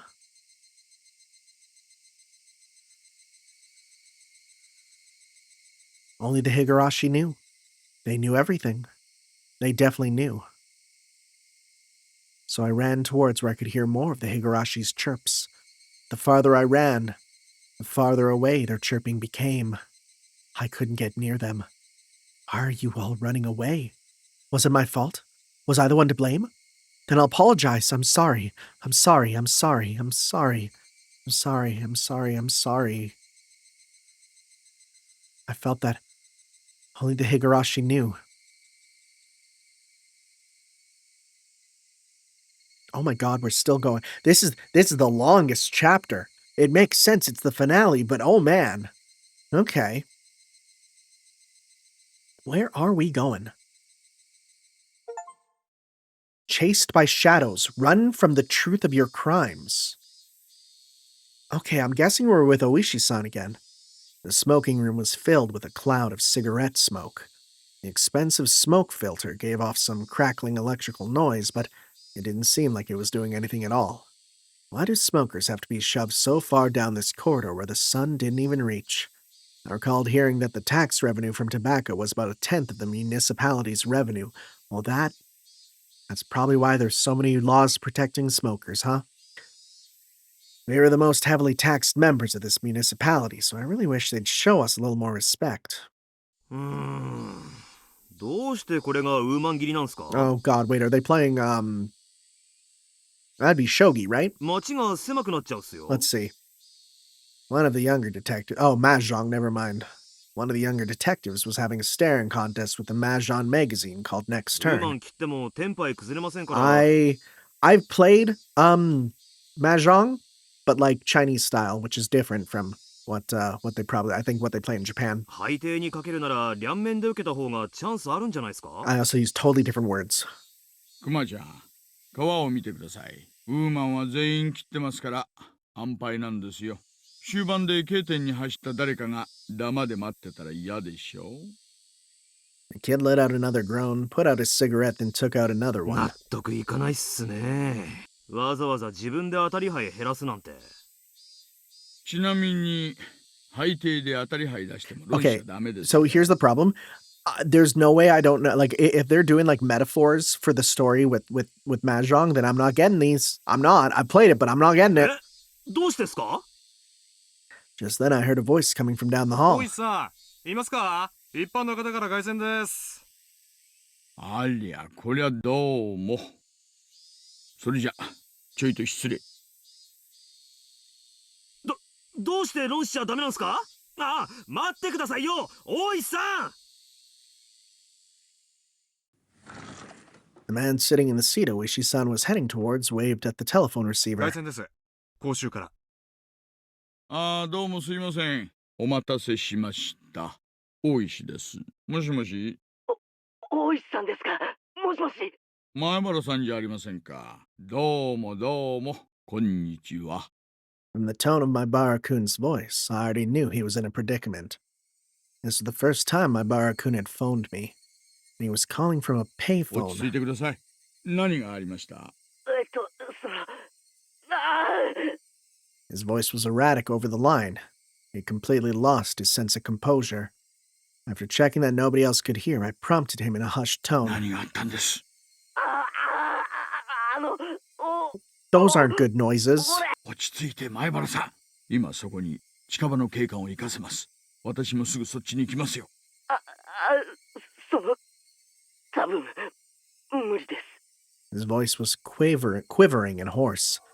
He wasn't surrounded by people, even as he was making his call, was he? 前原さんは今公衆電話からかけてますよね。どこの公衆電話ですか？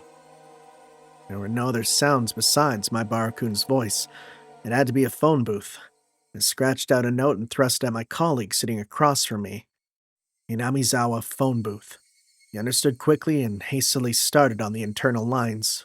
落ち着いて前原さん。今どういう状況なんです？ It was the best practice to avoid flustering someone panicking, but this was an urgent case. My Barakun didn't just get in trouble, get away, and then call me. He was in the midst of something dangerous right now. But yelling at my Barakun right now would just needlessly cause him to be even more frantic. My Barakun wasn't just calling to seek help. He was trying to tell us something more than that. And whatever that was, if I didn't get it from this call, I was certain there would never be another chance. My colleague pushed a note in front of me. There's only one phone booth in Hinamizawa. A patrol car is on the way. 5わかり minutes. すぎです。警らには何人乗ってます？ 2人です。 Not enough. If it was as I imagined, there were likely quite a few people surrounding my Barakun. 5 minutes was too 南 long. 沢の駐在さんには電話しました。定時巡回の時間です。家人は留守で連絡不能。 Oh, great. They don't have cell phones. そう。クマちゃん、車を回してください。 Oh, I wish they had cell phones. もしもし。 So much of the world would be solved with cell phones. 大石さん。もしもし、大丈夫です。ちゃんと聞こえてますよ。 There was something wrong with my Barakun. That wasn't a normal coughing sound. Vomiting? Or was it blood? Had he already been attacked? Was he injured? 前原さん、今そこに警官が向かってます。2、3分で到着しますからなんとか持ちこたえてください。もしもし、聞こえてますか？前原さん。 I could hear on the other end of the line that he was having a coughing fit. The worst possible situation popped into my 前 head. 原さん、犯人は誰です？何人なんです？俺も最初は人間が犯人なんだ Oh と boy. 思いました。 I couldn't tell if that was a cough or vomiting. 大丈夫ですか？前原さん。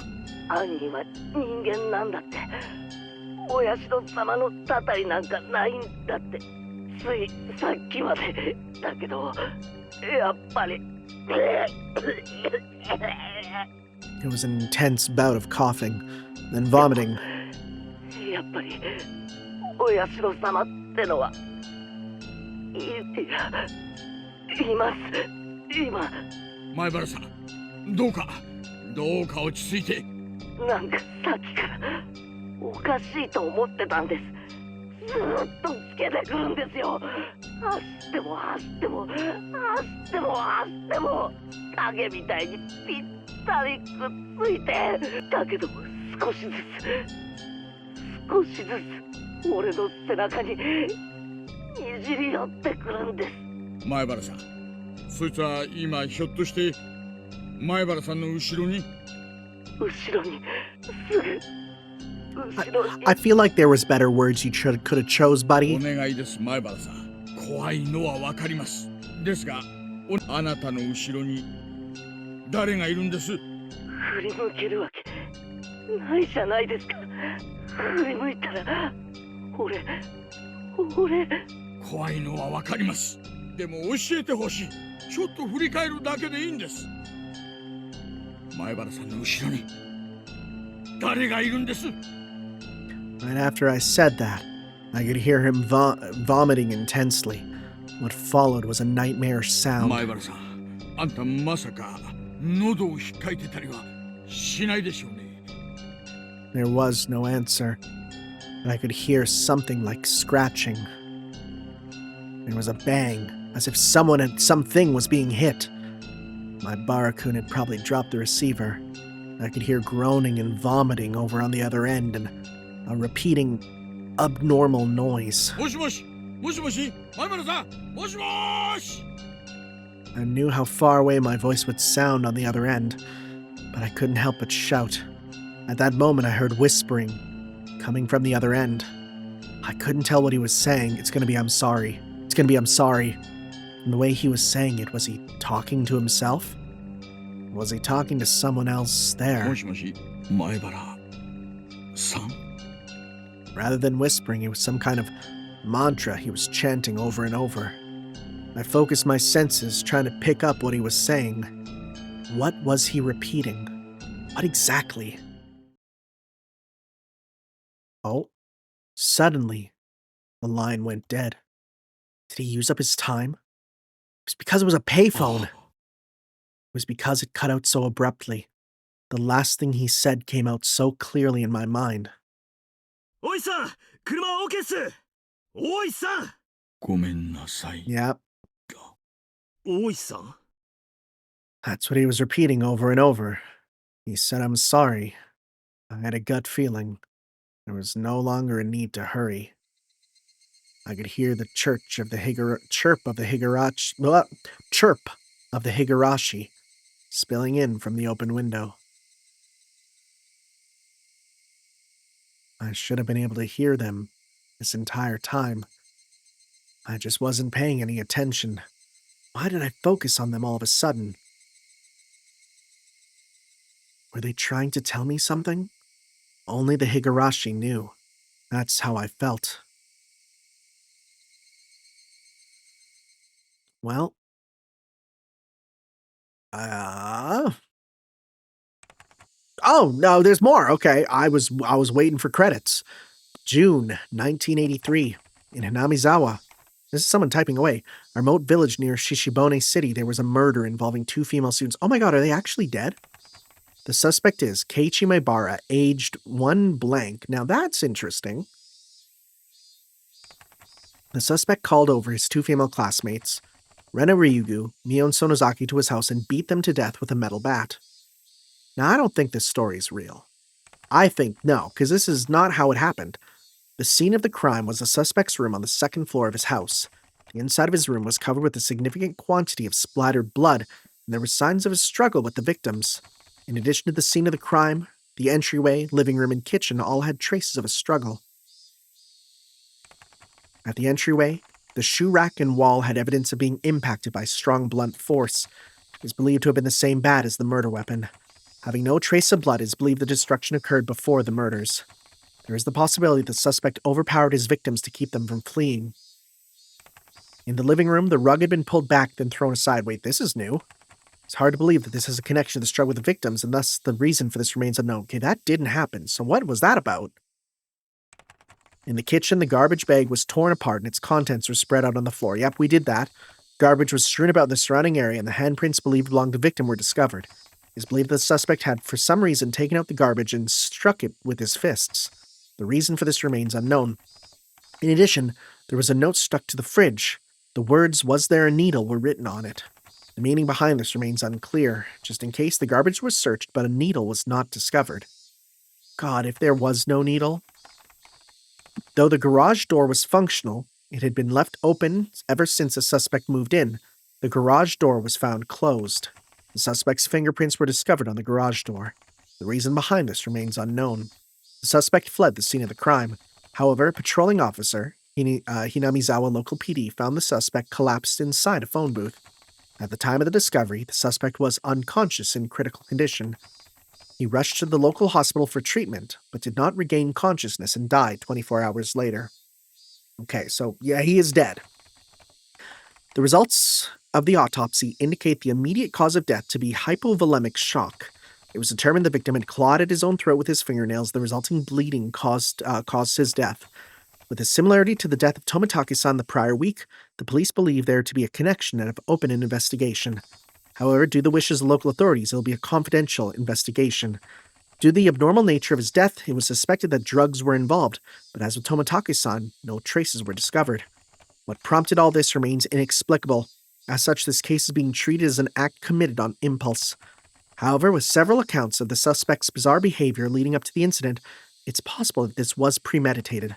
Separated from his group of friends, isolation, inexplicable behavior. Several days before the incident, the suspect began carrying around a metal bat. The suspect was observed displaying aggressive behavior, as well as talking to himself at school. Okay, well, we were doing that. That is true. His classmates have actually heard portions of what he was saying.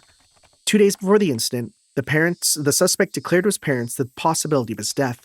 Due to these circumstances, the police have begun an investigation that this crime was not committed on impulse, but instead planned several days in advance. Afterwards, a note was found in the suspect's room that he had written himself. Why does that look cut? That looks cut. Why is it cut? The note was written on 2 sheets from a B5 college-ruled notebook that had been torn in half. As if trying to conceal it, it was stuck behind a clock on the wall. The contents are as written in the appendix. The police believe it to be strongly related to the incident.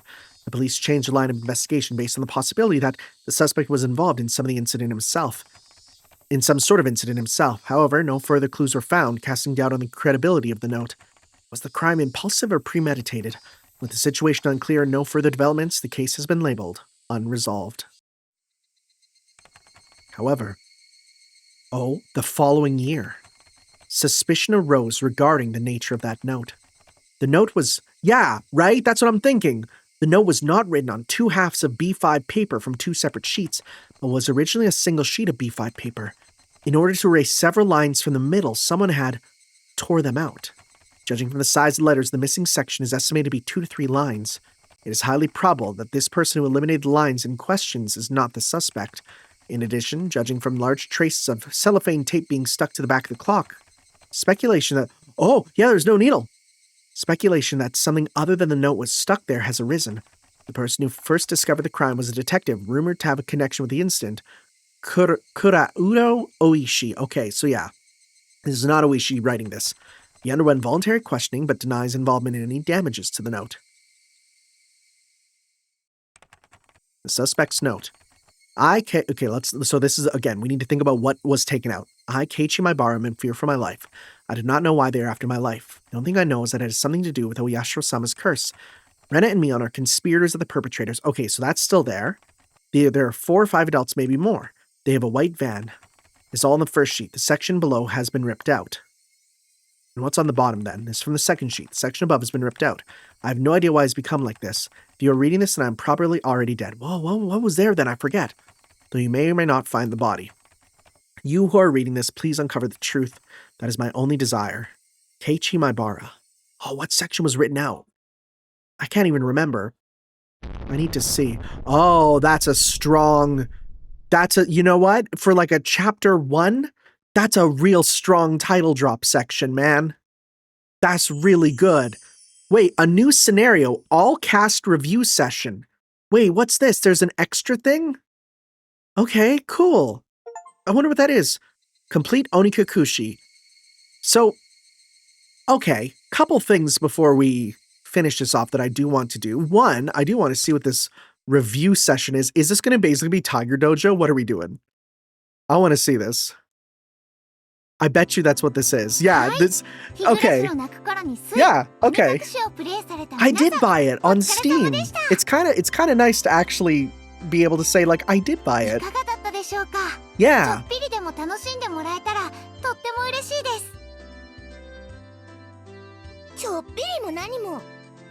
あんなすごいバッドエンドで終わられたら I love these things in visual novels. I love them. There's such a thing only visual novels can do, right?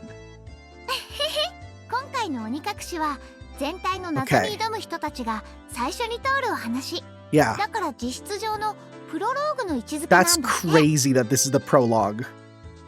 It's almost a self-contained story, yeah. バッドエンドでございますの？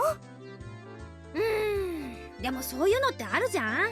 この最悪のバッドエンドを回避するためにプレイヤーさんが物語を模索していくのがこの作品の醍 Yeah, 醐味。 except there was no choices. Right? まだ始まったばかりですよ。 Yeah. 僕は次のお話が楽しみなの。 I'm looking これ forward から to it どんな too. 話が待ち受けてるんだろう。レナは聞いてる？Oh. Oh, this isn't voiced. Is this not voiced? They said the next chapter will introduce another aspect of the story. 他のシナリオにはどんな展開 Wait, があ did る she just not say that? これからどんな話が。 Oh yeah, that's just not voiced. 今回の鬼隠しではひなみ沢で Yeah. 近年起こった連続開始事件が紹介されたでしょ。例えばみーちゃんのシナリオでは Oh, it's gonna be a ひなみ沢の古い歴史なん flashback. かが Okay. 紹介されるんだって。 Okay. 異 Maybe? 常事態の連続ですっかりわかんなくなっちゃったけど、お社様の I have no idea if it like what if it goes in order or if it's jumping いや around. そもそもお社様って Yeah. 何なのかあまり説明なかったからね。よくは聞いてないんだけど、でもなんか嫌な予感。またしてもたたられそうな嫌な物語です。ケイちゃんも大変だね。 Wait, I don't think we'll be in it. 今度はどんなたたりにやられるやら。 But wait, what? でも What do you どんなお mean? 話になるのか楽しみでござい I ます thought わ we ね。 died. いやいやいやいや、遅れて No, す you みません it's okay. You don't have to be here, buddy. やあみんな Oh my goodness. お疲れ様。 お疲れ。あれ、ケイちゃんは？ケイチ君はもう次のシナリオの台本読みに行っちゃってるんだよ。 Okay, well, we're doing the whole they're actors 主 thing, 人公 which だから大変だね。 which is, you know, on the one hand, it's sort of like, that's kind of funny, but on the other hand, it's like, well, after we heard about the director, what does that mean? あれ残念ですね。ちょっとだけでも顔を出してくれればよかったのに。 He doesn't have a sprite yet. きっと喋るワード数が多すぎて Okay, yeah, that's literally it, right? He literally doesn't have a sprite. 前原さんのセリフだけで普通のアドベンチャーゲームなら That's what we call an issue of skill. しかしケイチ君やレナちゃんなんか特にだけど大変なお話だったね。 You could say that. You could say 大 that. 変も何も大体バッドエンドでございますわ。結局ケイチ君を襲ったのって正体は何なんだろう。たたりに見せかけておいて実は人間の仕業。 See, well, here's the problem. This is the person, like, this is the author writing this who knows the answers. That means it's not this, I'm assuming. They won't say the right thing, right? 謎の電話をかけてきていましたのです。うん。私もあの電話は変だと思ったね。あの時点でケイちゃんは犯人は人間だと確信してたはずなのにさ。おかしな電話でしたわよね。なんかお化けに追いかけられてるみたいな。あの電話だけだとやっぱり犯人って人間じゃなくてたたりなのかなって思っちゃうよね。せっかくですから意見を出してみようじゃありませんか。 This, I mean, again, what, like, there's no way they'll put in the real theory, じ right? ゃあ園崎さんから。私は絶対に人間説。ひなみ沢の怪しい昔 It is kind of fun that they're putting this in. 誰かが起こしてる人為的事件だと思うね。 It's almost like a simulacrum of talking about people after, you know, after reading it online. That's kind of what it feels like. 確かに毎年お祭りの日になると起こる連続開始事件なんて怪しいもんね。その連続開始っていうのも何かの昔語りの再現なんだよきっと。私はたたりだと思いましたよ。玄関で圭一さんが暴れたシーンとかラストの電話のシーンとかを見れば人間が犯人では説明がつきませんもの。そういえばそうだよね。とても人間の仕業とは思えないシーンだったし。僕はそれでも人間が犯人だ See, と思う like, I mean, ね。 yeah, like these are all literally like I'm gonna have my comments section of people who've never played the game and are watching for the first time. They're like, it's just gonna be this, こ right? の玄関やラストのシーンは追い詰められたケイイチ君の被害意識からの妄想じゃないかって思うんだ。難しい言葉を使われてもわかりませんわ。つまり怖がりの圭一が見た幻だと See, 言ってるのです。 kind of where I'm at, じゃあ right? あのシーンの正体は圭一さんの後ろにいた謎の気配 Okay, I'll give my thoughts after this because I have some bigger, deeper thoughts. Also, fair. That's kind of what I'm worried about. 引っ掛けってどういう意味？ Is there a Japanese phrase for red herring? 富武のおじさまが言うようにさ、あのシーンは追い詰められたケイちゃんの被害妄想のシーンなんだよ。それを濃密に書くことでプレイヤーにたたりだと思わせようとする演出なんだよ。だから引っ掛けってわけ。それを言われると、でもまあそういう可能性もあるってこと Yeah, だ we'll よ。 have to see. There's a lot of different things it could be, which is fun. 犯人は複数で村ぐるみっていう劇中の大石さんの推理は正しいのかな？ I have thoughts on this, 当 which の I'll 本人 give. の大石さんはどう思いますか？私ですかな悩みますね。あれ？僕はてっきり大石さんは人間説だと思ってましたけど。 No, he feels like he's on the cursed side. No, I feel like he is. I feel like he's actually on the 人間 cursed が犯 side. 人だとするといろいろ不可解なことが多いんですよ。例えばどんな？大石刑事さんの推理を聞かせてください。まず人間が犯人だとするとこういうことをして誰が得をするのかってことなんです。つまりおじさま、人間が犯人なら連続開始事件を起 Yeah, こすことによって there's not 誰 much か you'd が gain 得をしな from くちゃいけない deaths here at all. そういうことです。ダム開発の関係者が死ぬうちは利害も感じられましたが、近年の犠牲者はそれとも無縁です。第一、前原さんを殺して誰が得をするというんです？なるほど。そう言われると僕も弱いな。だってお金とかも取られてはいないんですもの。人間が犯人なわけありませんわ。でもそうとばかりは限らないんじゃない？さっきみーちゃんが言ったように何かの昔語りの再現そのものに意味があるんだとしたら。そういうこと。これは営利殺人じゃないんだよ。きっとこれは村の血塗られた歴史を再現するための。Well, we don't know much about that history, so we got to learn more about it.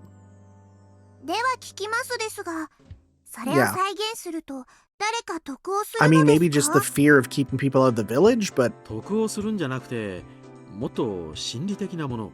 僕は何かの復讐じゃないかと思うね。土着的な何か。今回のシナリオでは語られなかったよね。 oh, I guess we got to play more to learn. なるほど。過去にひどい扱いを受けた暴家の人たちが先祖の恨みを晴らすために。私はそれにも反対ですね。 I mean, just because you don't like it doesn't mean it might not be the truth. じゃあ何？大石さんはまさかたたり派なわけ？そうですわそうですわ。刑事役の大石さんが言うんですもの。たたりに決まってますわ。劇中で前原さんが言うように、お社様が竜宮さんや園崎さんに乗り移って悪さをしているってか、一番辻褄が合うんです。残念ながら。実はレナも大石さんと同じ意見なの。 Again, I'll wait till the end here to see if there's anything else that can kind of sort of. I'm formulating my final thoughts in my brain, but there's stuff this chapter that really changed what I feel about for all this. そこはミオンの私が言うのも変だけど、やっぱり私なんだと思う。ミーの話の意味 You know が what? There's a chance that one of these is the right わかりにくい answer, の and です just because they're throwing out so many things, we don't know which one よ。 it is, 説 you 明が know? 欲しいのです。あ、ごめん。つまりさ、これってすっごく残酷な話なんじゃないかって思うんだよ。何みーちゃん、それってひょっとして。突き詰めるとそうなるのかな。僕もちょっと疑ってる。つまり竜宮さんも園崎さんも実は本当にああいう性格で引っ越してきたばかりの前原さんを騙している悪魔なんだと、こういうわけですか？そんなの嫌ですわ。これは全部タタリの仕業なんですのよ。レナさんもミオさんもみんな優しい、いい人がいいのですの。レナもそうだな。レナやミーちゃんって本当にいい人なんだって思う。きっと劇中で出てきた厳しいシーンは何かに取りつかれてたんだって思うの。レナもタタリ派か。じゃあタタリ派の皆さんにお聞きしますけどさ、タタリが怒るからにはそれなりの理由があるの？ I mean, well, the problem with curses is it could be entirely 無差別 arbitrary. にたたるとは思えない No, な。 it could. That's the problem with curses. It's such a nothing thing. タタリはタタリですもの。 Yeah, we don't need to think about it. さとこちゃん、擬人化された神様という存在は結局は人間の生み出したものなんだよ。だからその考え方も人間に理解できるようにできてる。ギリシャ神話の神様を見てごらんよ。泣いたり怒ったり嫉妬したり、 But とにかく人間的 no, なんだよ。 Asian deities are quite different than Greek ones. つまりお社様もまた人間同様に何らかの利害に基づいてたたりをしている。変な言い方になっちゃったけど、つまりはそういうこと。触らぬ神にたたりなしって言いますからね。Again, we got that random idiom. I wonder if it's a Japanese one that they're using in there, because it just feels, yeah. つまりお社様にせよ人間にせよ何か理由があるはずということなのです。でもリカ、その理由がはっきりしないならどうなりますの？つまりはわかんないということなのです。そうだね。まだプロローグだもんね。明かされていないことがたくさんあるだろうし。Yeah, there's no way you can solve the mystery from just the prologue. That'd be a... そうだね。 Well, I'd say it's a bad story, but it actually could be kind of 現時 neat. 点ではこれ以上の推理は難しいね。 Yeah, that's why, like I'll have theories, but I don't want to discuss them too much, because, I mean, as more information comes, they get, brought up or thrown out. 白黒つけないと納得できないな。 It won't be. It's the prologue. ミオンさんもこだわりますのね。限られた状況で最大限に推理する。ちょっぴり部活感覚で面白いでしょ？そう考えれば面白いかも。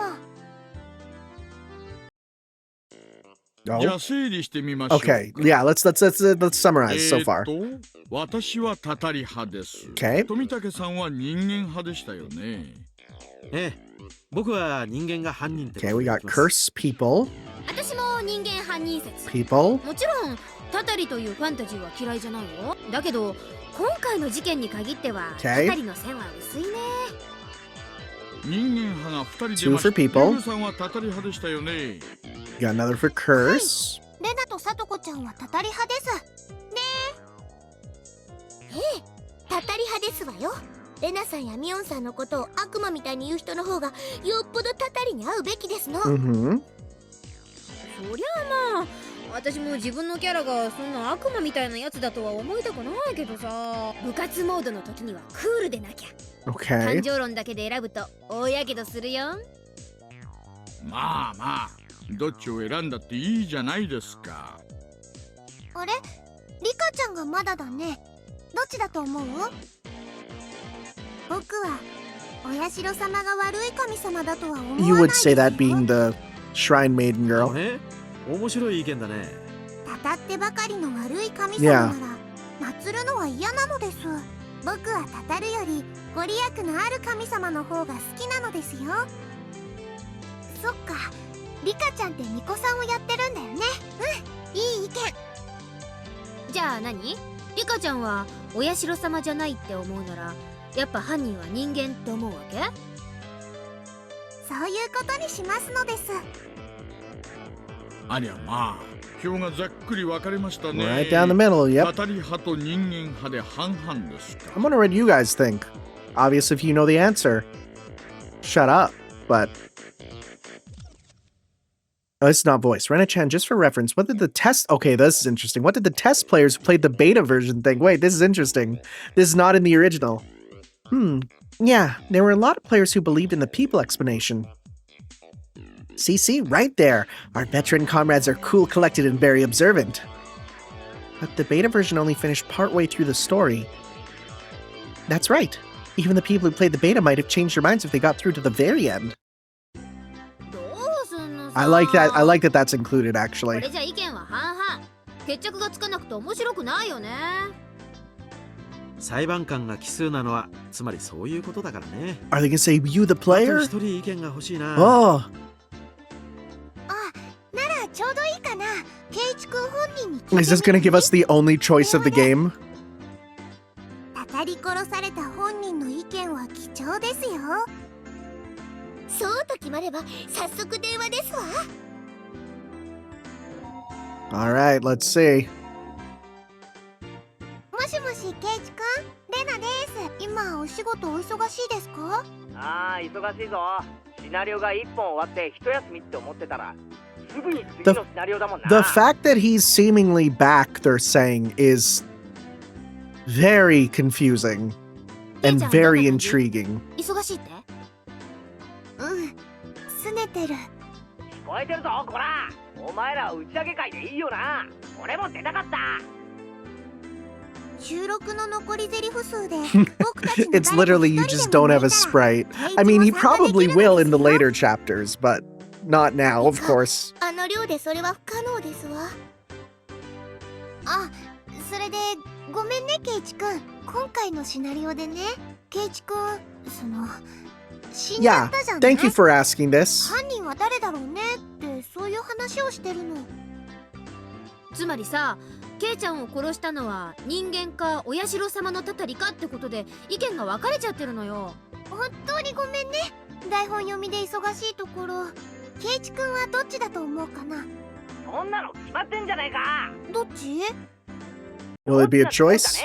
Oh, but okay. Okay, well, of course he picks the enlightened centrist approach. 村の怪しげな奴らに狙われて、さらに I mean- お客様とかいう怪しいのにたたられて、 Also an opinion. 人間もたたりも全部。これは何かの嫌がらせか。かわいそうかわいそうです。今度頭をなでなでしてあげますですよ。 It's kind of hard to do that when you don't have a head, buddy. Okay, if that's the end... Oh, no, it's not. We're still going. Okay. Boy, this is longer than I expected. 私ももう一度考え直してみます。見落としがあるかもしれませんので。それでは引き続き、日暮らしの泣く頃に Oh, Watanagashi. Okay. See that now I understand why it's called that one. Okay. I mean, I've not looked at the other titles. Like I bought them all. I have every single one, right, ready to go. But I've not looked at the titles or any of the art or anything. I've not even installed most of them because I didn't do that there. Okay.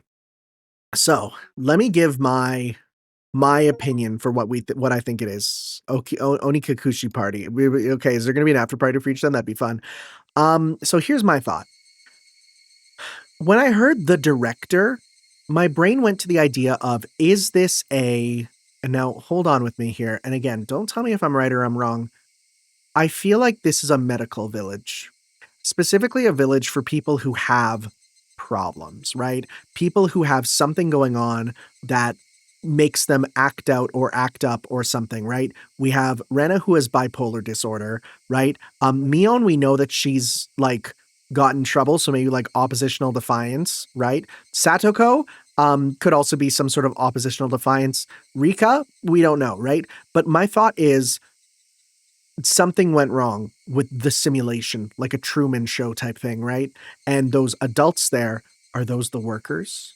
Right? That's my question. So that's kind of where I'm thinking about this, which raises many questions about like, where do we go from here? What do we learn about? Like how, was it always that way? Were some murders in the past real? Was that all made up? We're going to have to see. So before we go, one thing I decided it would probably be a good idea to do is, so I'm going to start up a new game, right?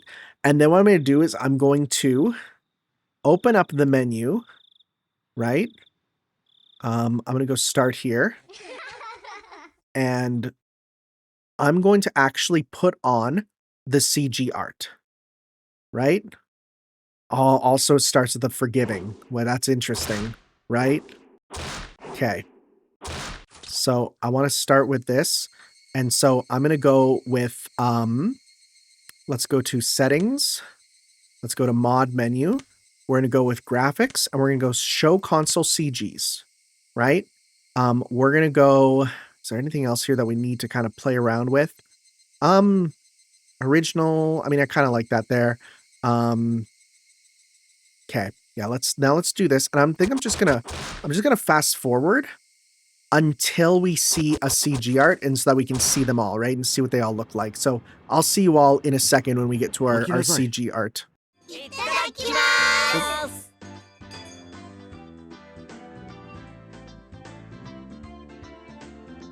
Okay, so we got to the first one here, right? Club activities. Boy, yeah, what an art style change, huh? Also, because I'm playing, the 4x3, it's going to be squished a bit. I think my plan is pretty much to stick to playing 4x3. Just because, well, it's kind of nice to have this little section here. But also, I think in general, I think I prefer 4x3 games. I think something about 4x3 just really sticks with me. Okay, there's the first one, right? We get to see them all kind of hanging out in the club. This one's okay, right? So we'll get to the next one and see what else there is.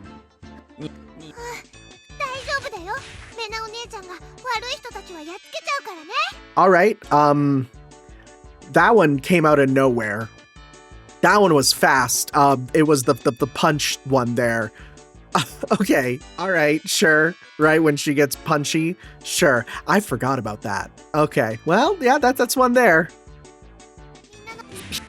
Oh, here's another. Okay. All right. Is that us?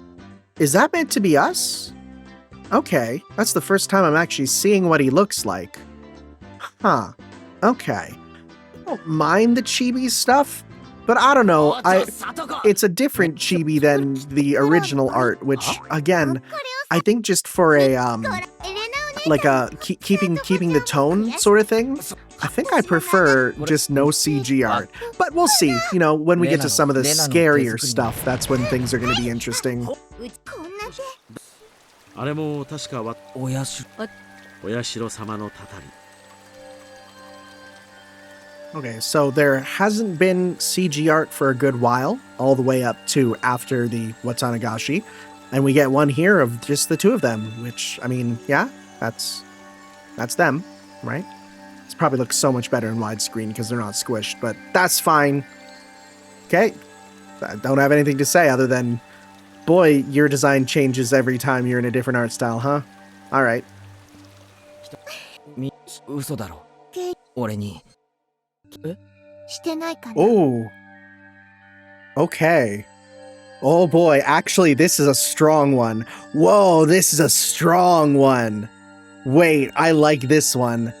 Yeah, this one's really good. Okay. I wasn't really with it for some of the other ones, but this is a good one. Well, this one jumped out at me. That's strong. Yeah, no, I like this one. Yeah. Okay. Whew, that kind of got me, which is good. That's the intended effect.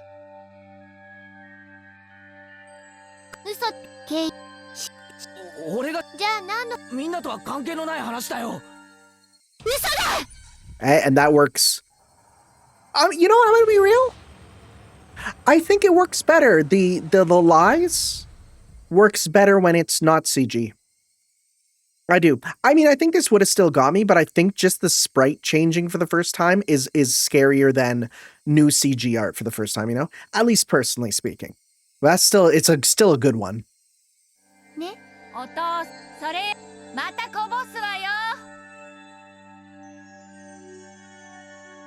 Okay, so I missed this one because it happened. Oh my god, okay. So I missed this one because I was holding skip to go through and this one only came up for a second. One, we get to see ourselves. That's terrifying, actually. But okay, here's the thing. It's good art. And I'm happy it's there because then you get to one, see how Keiichi looks. Okay, I'm starting to put together in my brain what he looks like a bit more. okay, it's scary art and that's good, but at the same time, I almost find not knowing what she looks like scarier, you know? Like, not seeing that.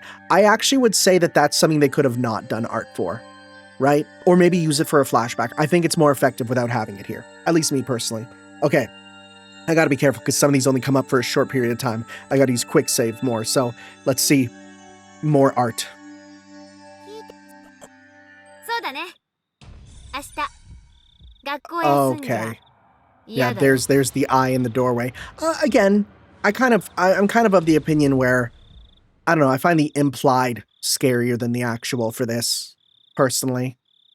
Just kind of how I feel. Maybe because, again, no matter what is put on, like, into the story as an actual CG art, my brain will always make something scarier because it knows how far, right, it needs to go to be scary. At least that's how I feel. It's good, though. なんでも学校中のガラスを割って回ったんだ Oh. とか。 Oh, this is interesting art. It's also, like, very different from anything we've seen at all. Huh. It also reveals the metal bat way earlier. They didn't mention it at this point, did they? I don't think so. I don't think so, at least. Yeah. They never actually said metal bat at this point, I don't think. Never mind, it did. I was wrong. That's okay. Huh. Okay. いる嘘なんかじゃ Okay. Yep, that's I think that's a pretty effective one there. I think I like it more than the other just because we do have the noted crescent smile, right? I'm kind of worried about if the fingers come in. Let's see here. 今さ Are we gonna see them? Okay, let's see. でも Are the fingies gonna... Okay. You know what? No, that's... That is kind of effective. That is, you know what, adding... Okay, wait, no, this one's pretty good. Oh, and the face change, yep. Okay, so it doesn't show the actual violence, which is good. I think... I was worried it would show the violence, which in my mind makes it worse. I think you need to not show that because, again, what you imagine is worse than reality. Which is the best part about visual novels for horror, because what you think about will always be worse. Oh, and then there's her in the rain. That's a pretty good one too, because it is like the angle and everything, it's very distressing. It is, it's absolutely, right? Like that's creepy. I like that. That's a good one too. ホームルームケイちゃんに Whoa, 全部バラしたの。 wait, what the あ frick の is 野郎 this? か。 What is あの this? 時 Is this her 隠して eyes? 定年だからって What am I looking at? 容赦してやった恩はちくしょう。絶対に What? 殺 Whoa, してや that's a る。 crazy art. Whoa, that one's scary, but because I don't even know what I was looking at for that one. That's an interesting one. We're now into today's on this video. Okay. Oh, that's good. Okay, so there is like some movement and stuff. Okay, I felt that was kind of enhanced with that there. Yeah, I can か see くれ that. んぼかな Yeah, this is かな you know レ what? ナを驚かせようとしたのかな Because it's a different type of horror to now have new art, right? Because before you just kind of imagine it, and that's scary in its own way. Okay. So I went through, and that was the end, all the CG art. I did take note of like what was the thing that was missing on the sheet, and it was everything regarding the director, which is very intriguing, very, very interesting. Okay, I really enjoyed this. I think if this was where it ended and it was kind of like a standalone mystery, I think it would itself be a good story. But knowing there's like, if I take a look, how many chapters do I have on Steam right now? If I open it up, if I type in Higu, I have 10 exe files, 10 games, each with apparently some have multiple, and there's even places where there's more, right? So there's still a lot left, right? It's still quite a meaty thing, but thank you all for watching. I hope if you're, you know, a fan of the franchise, you enjoyed my time with it for now. We're not going to jump right away into the next chapter. I'm going to take a little bit of a break to let it sink in a bit, but we will get on it pretty soon, sooner than stuff I usually say soon for. And if you're new, hopefully you can join me in, learning the secrets and stuff. But thank you all for watching, guys, and we'll see you next time for Chapter 2, Watanagashi. So we'll see you then for that, guys. Ciao.